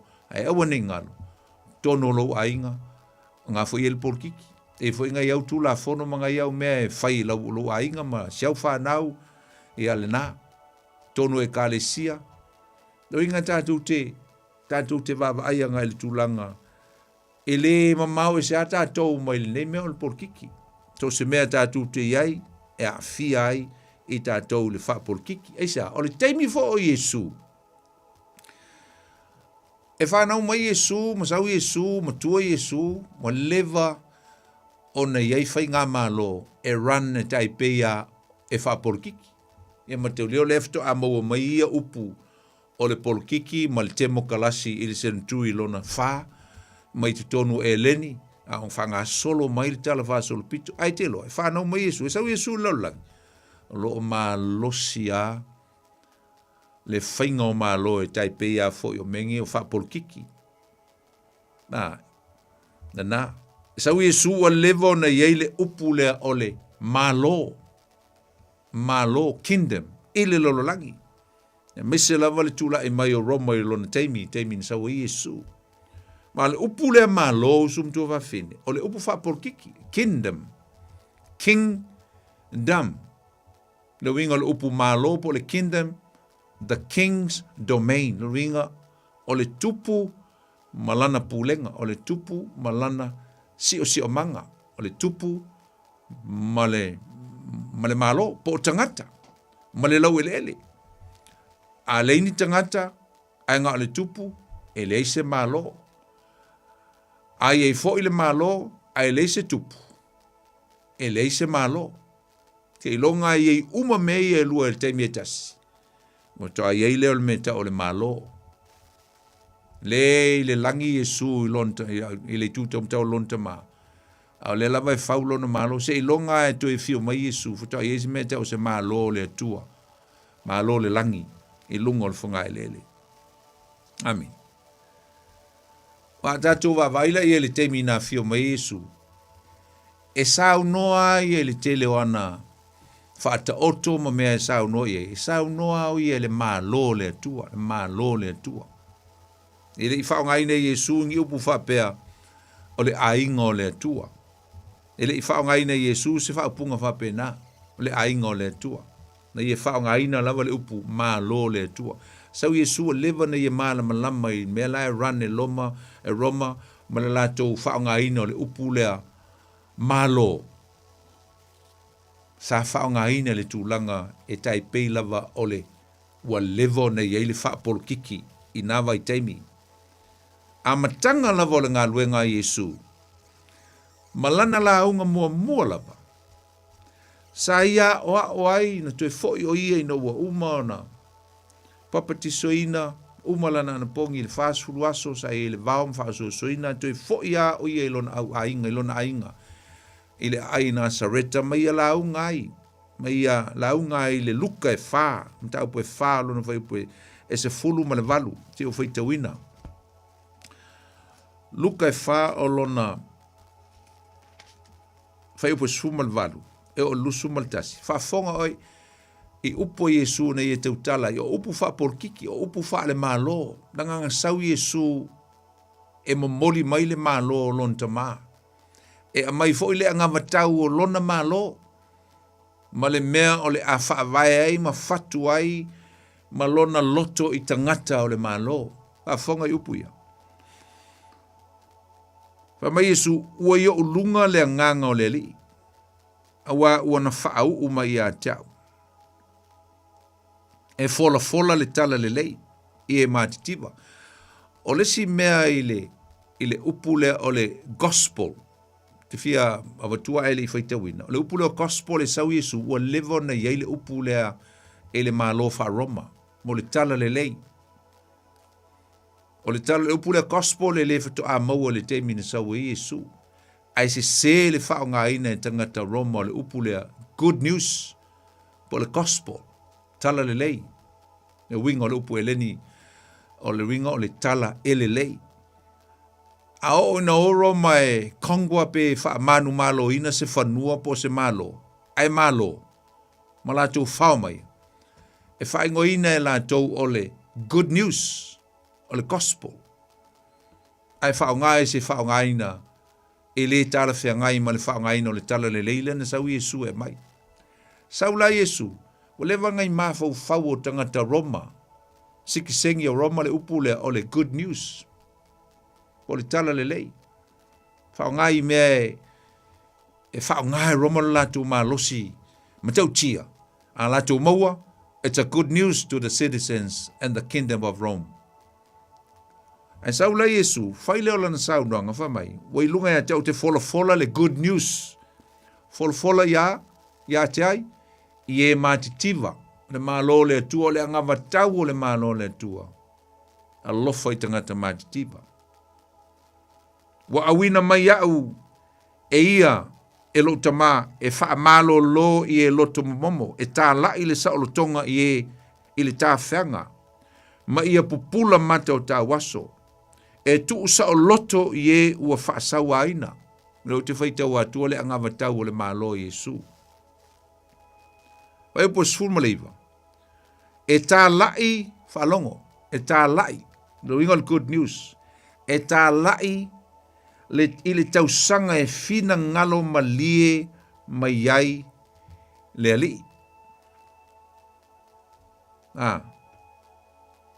Luas fulu.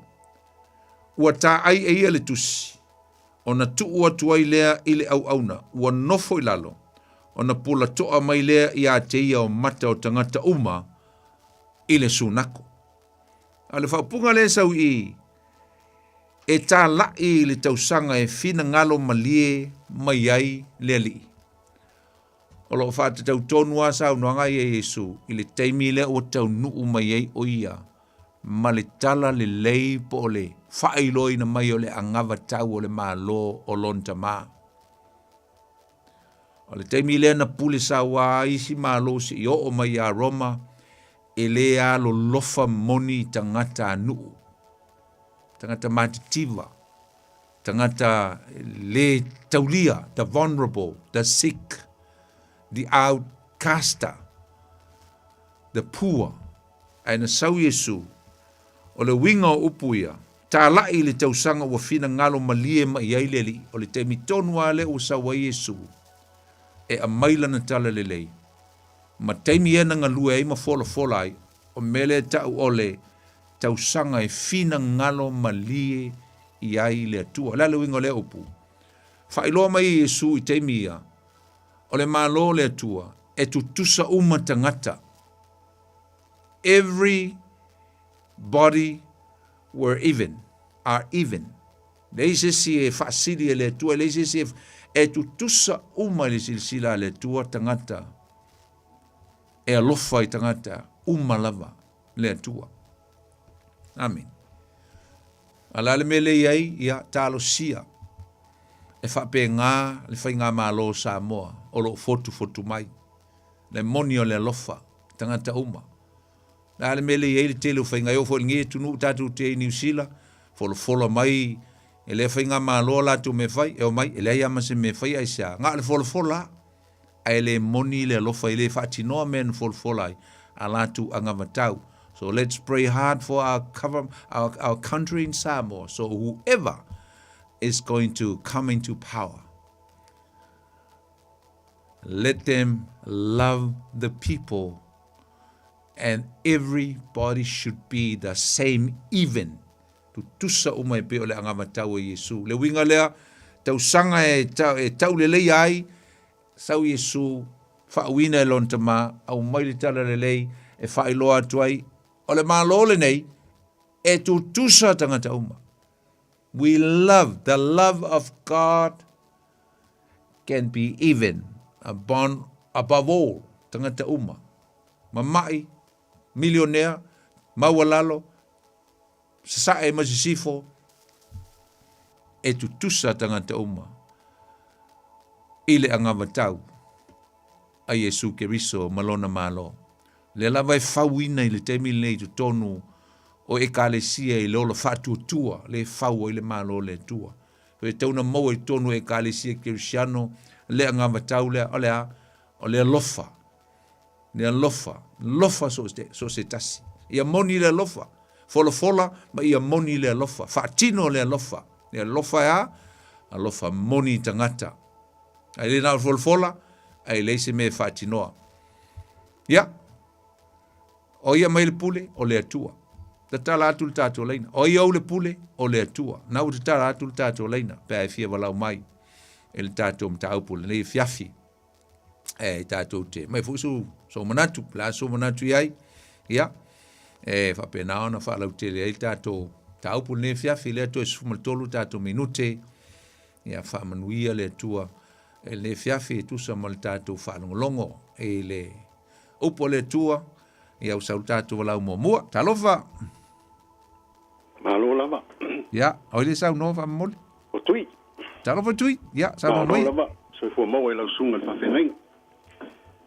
Ia, ua karinga fi whaalongo le mka upu nia fiafi. Muri a koele ngang whawhitai lau sunga le whawhengai ngā mo le mta upu ua whea lumi al ka ko mka upu ma le meo ngiva yaso lo kuri mka i fo i el ka ko wakungu. Ali.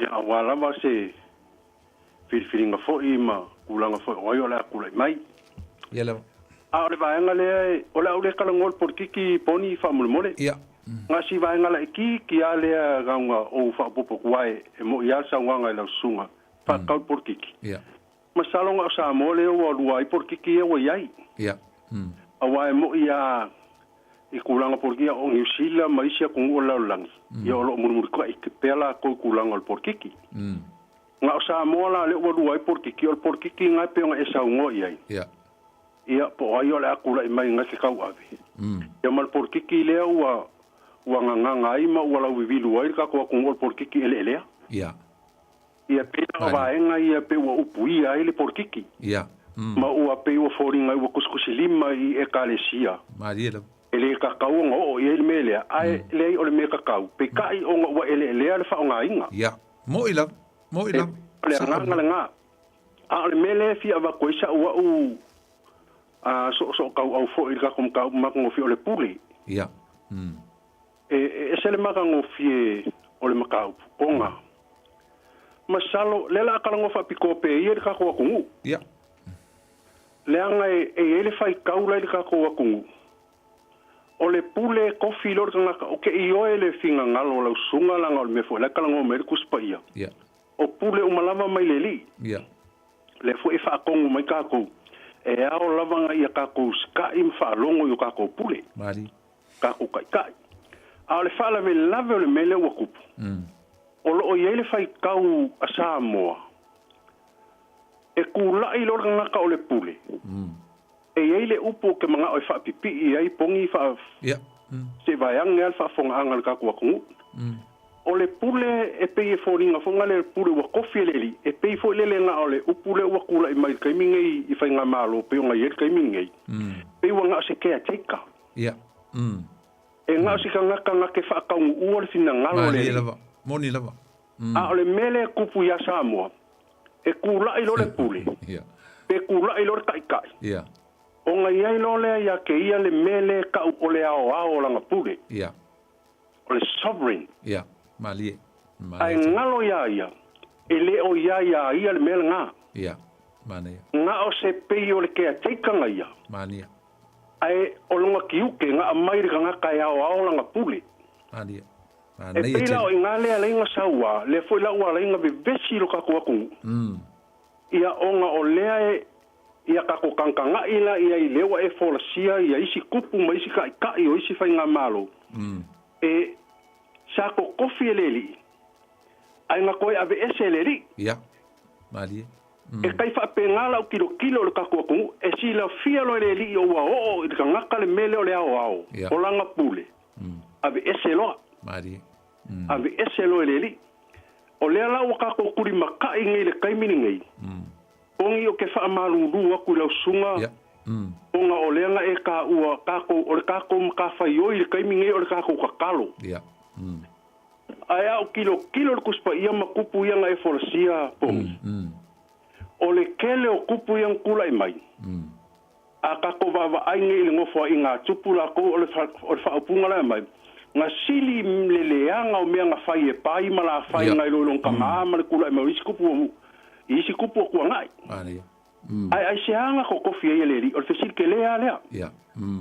Ai se anga ko kofi e leri, e ki nganga sila fia e leri, e leanga le kupu lea. E leanga nga mea la whai. Ai ko kofi ia. Ia, o aula, pe o nga ufa a marurua, o kele o kakalo mo le whainga palo kwa le kako aku. O kele o kakalo, o nga wa lelanga mau e lau saungonga. Ako kakalo i leli, po ainga ke kokofi. A o aula, ngalo ungofu mwhakarikari. O ai ako kofi e leli. A wai ai lo karikongunga poni. A whainga kofi e leli i saulo. Ele i fina ngalo le atu e whaise kupu. Ai ngā manao ai ua kofi e leri, ua le fia leri ia isalae. Manga e meskupu. Ioe. A o ia o le tupu. O ia o le tupu. O ngā au mailo le li ia saulo. O le wha upunga mongia, ua au mai le li le kupu e whekau i maa mio isalae. Koe ki ngai ngai. E ki ngai. E wha pe ngā mala o kilo le mele alo i ruka kua kungu poni. O le ala u le kakalo lea. Te kako baba i wa lele u kako baba ai nge i le kulanga le wa isi o kako kungu. Se ua makwale i loa o whelava sai. Ngā tonua. E so po ai. Whamtalanga. Ioe. Ua le loa le kulanga la wei a kako baba ai fo ele kuka o whala o wha inga. Ua makwa maka o kia mea ia ua aku kako kungu ele i eise whai kau e o aku. O ngā uwha a pēa lea. A whai fo i ai ko kofi ele li i se kai e siri ngā leanga i lo kako kungu. Ia se e whekai ia makulanga o e ruka kua kungu e pei fo o ngā whai e leri ia isalae. E pei o lea nganga lea. Malo ti. I e ka lia leri ua o ke langonga a whai o le kakalo si o ka kua kungu mo le pāloka. E ia le pāki la le mawhau o le ka kua kungu. O le ka ngakala vai e ngā o ngā kakalo la. A lai kalo ia ku mai le fast ia ku mai le HRPP ia ku mai le SAP. O ai le pāki la ngā ke langolongi. E kakalo fuara. A le mga onga la ia kula i mai pakila ai pe o le nganga nga lo kai ka faia. Ioe. Me la lea fa fikai mo po kala me maka ngofi. Ako kalo sia ia i le alofa le po ai anga ko kofi mai. Po se kai fe kaui ma mi o le ka ko kungu. Po se kai sei alofa i se ka ko kungu ma kulanga wo iai. Kai ka kalo ala pe fa ilo me malo a. Ko e ka kalo ape a fai lon malo le la malo. O le ka kalo la fa fikai le li. Ia nga na le le. Fa fikai le li me uma. Ia va fitai. Ia e mo via, fa fitai mo fa so tui. Lo fa fa se vo. Ia pa talo volta tu la ule. Talo. Na boni. Talo va. Check. Ah, o foi lá o paloc. O paloc ali. Nga. O que le cupo ai. Tu sale tau.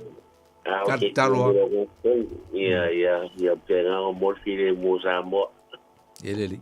Nga o ka kala cupo Samoa. Ia muka nga ka ora. Ia. Ma kau uma ye isi ka ko ye uma vai nga. Ie, ko ngo pati ga kas. Ie, ke ko paro foi la ko fa ko singa me uma ma ya e ro se wa inga ya e fa me wala ko ya ma ka le o ke ko a mo le i po ai la va ke nga le ya ma le nga ku la va ya ka mo le ma lunga ma le sa pe ma le ko so nge ya o le power o le pu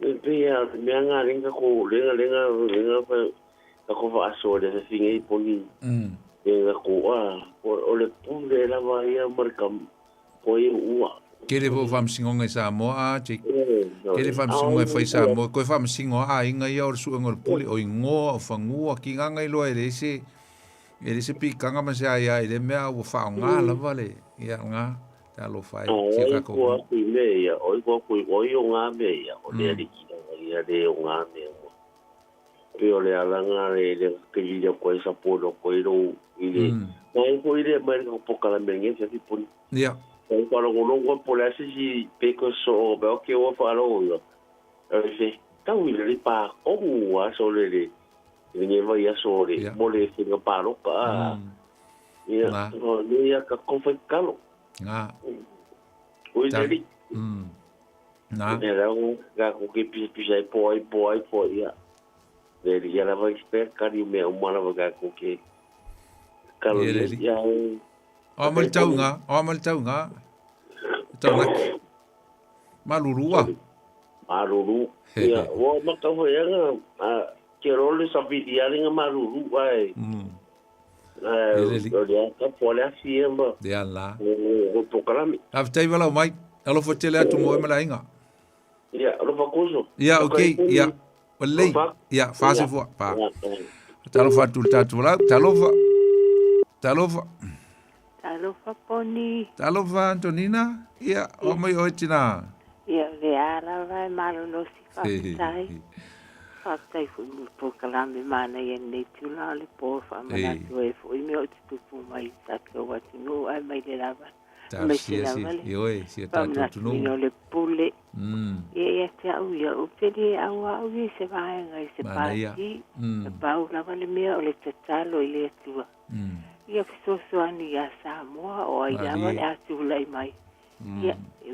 le atu ai me o mama no file musi ta to wa tu ia le vara o tire lango tire o por kalame e malo la vale ia le li fa malo si le e di ia ile ali ki poni aftai te tele ya tina aftai lango mai Antonina man gele asiafi ia e manuia foi o e mala inga ia fa se fua na ia te lo wa ama luot fol tatu tunu ia o mo fol tatu temi afte tele la val fa longo mai fa fong mai le fia fil tatu mta upu atu tele no ia mata tu tapo ia si tatu tunu e le al fai va tu fo io si tatu tunu ila tu finga filinga pele sa mo ia tatu so talo mo sa mo ne yanga lele tu ia tu silona ao ia po ai inisio le a tu lai mai te tai e fa penao na manui ai si tatu tunu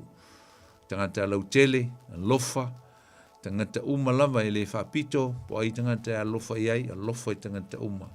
Ia, ma ia, apenao na ofa tasi malitala lelei, ia, ai mise foi o pulenga, li ima fai pule ma mutai o tunu, o le tato tunu, ina ia, apenao na manui ai si o tato tunu.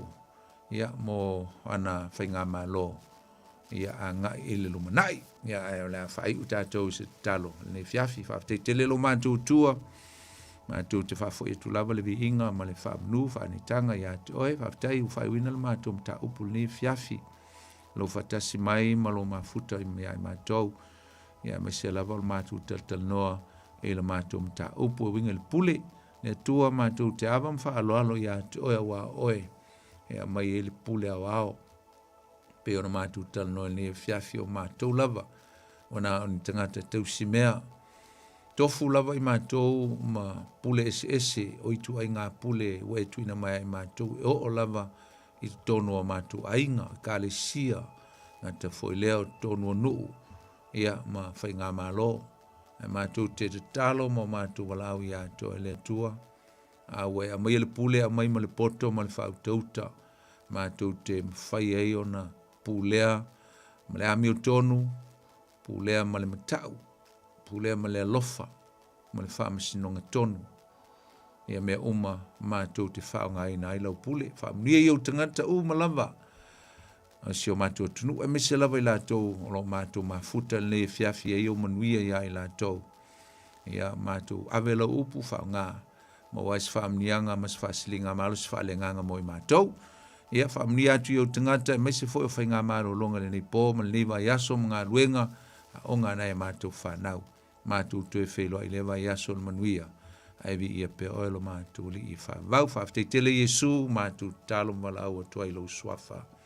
Amene. Ia, sa mōr tātou Paul Cramela, nei vai aso le tutu lau penga le loto, ia i el whamoi, ia o le a tātou tue whelo i fo, i le vai aso fau, i le aso ngfuel tālu valu le tātou Paul Clame, tātou tala no ai, se mata upu o le aso sa o tama, ia o le mātou o sa o tama, ia o le ai whai le aso sa neil mātou o sa o tama, ia e whamanuia atuai, ia i tama umalama o sia mātou fo i mawhtanga, le hapa praise i mangele, ia le ngata fo i lea, ia o tama umalama o le a whamanuia, lo lātou whamanatu le aso sa o tama, i le aso sa o le asau nei, ia ai se i o lewa i aso, ia o na whamanuia atu lea, to e whalau tele atu whamanianga, mo i lātou le a lātou whamanatuina le aso sa o tama i le aso fitu, ia o na ina i fuafuanga i fia malanga i sa mo i le aso sa tonu lava lea, ia masalo foi o le a tau fai pu asu stato por clame ina i vai asu e lua o le a o le ia nei il tato ofisa ia a la tau fai lava ina ia luatu lava le tato por clame ia ona ia ina i tuangia ia ina i vai asu lumana ia tu pa uma le asu fole la sa il tato por clame mulmuli ia mol ni taimi ia manuia lava fai ngā malolongo le fiafi o la auto o na lei poni fonati fa soifo ia mol ni taimi. God bless.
Ole si fonga mantango fior sunga le whawhengainga pasta poni fonoti le ngata fo ilea.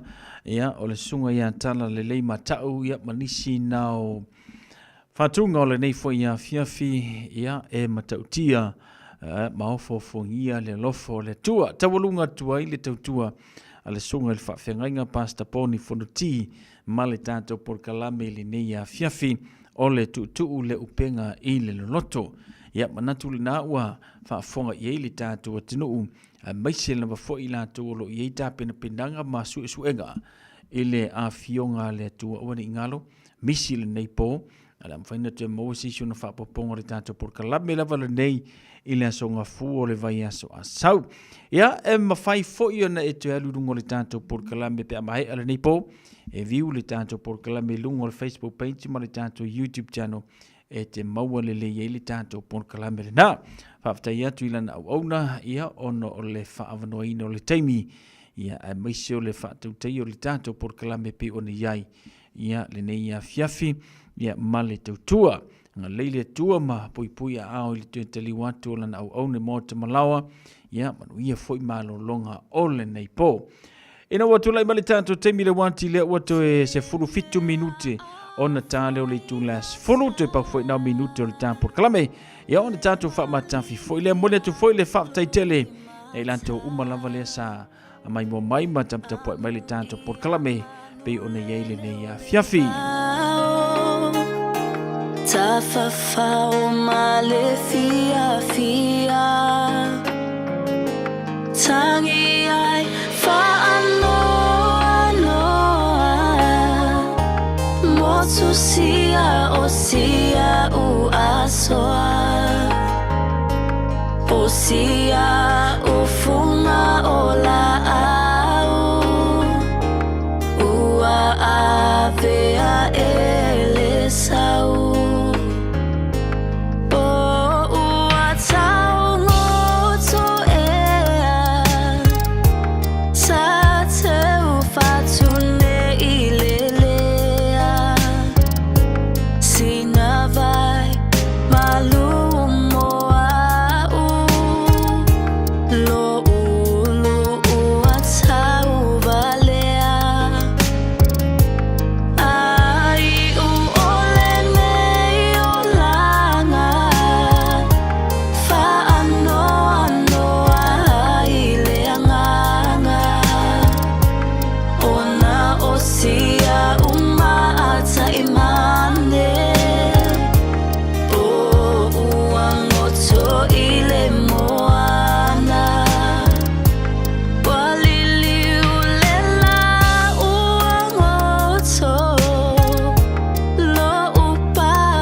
Ana ole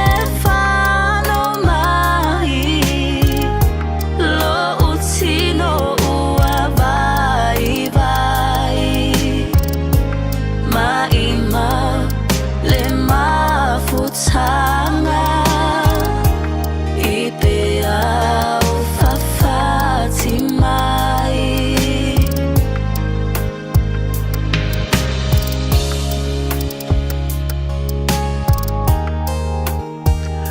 Nai whawhiwhianga le nei a whiawhi whatalo whatu se uso ia Yosua te o le mafuta mai le nei a whiawhi noa alfati.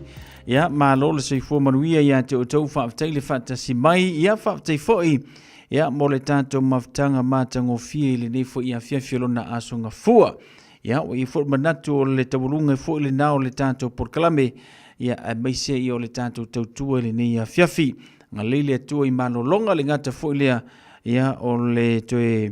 nga ia to le tātou tunu I whia mga luenga li malama I le aso a tai au.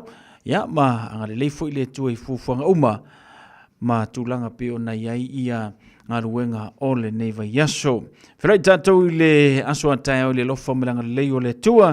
Ia, wha mga lofo I se wha matalanga o le tauta mali I lo whina ngalo I le neifo ia fia fi. Sau si whanua seu wha soi fo ia. I laua fionga Ne Himalaya Lo nei tau tinga Ua e wheau A unga luenga Ua o leiloa Sa uanga sala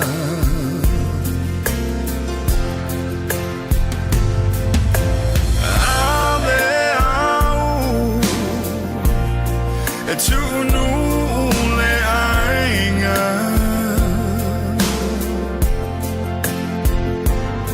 Ua sola lone alofa Ilaua fionga Mawanga sala Ile neolanga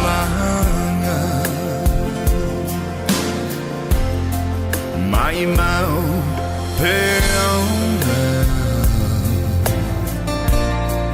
Nai ai o sa umana E fuli I tua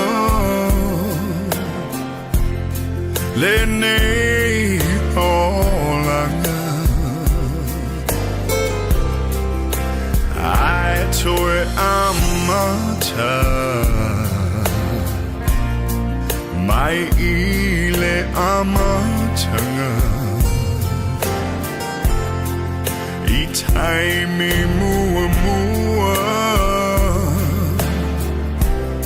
O tae vanga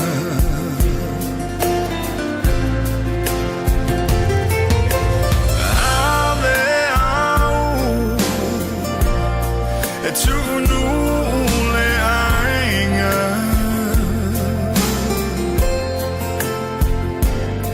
Ua sola lone alofa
Hours a day, 7 days a week. Radio Samoa streaming live on www.radiosamoa.co.nz.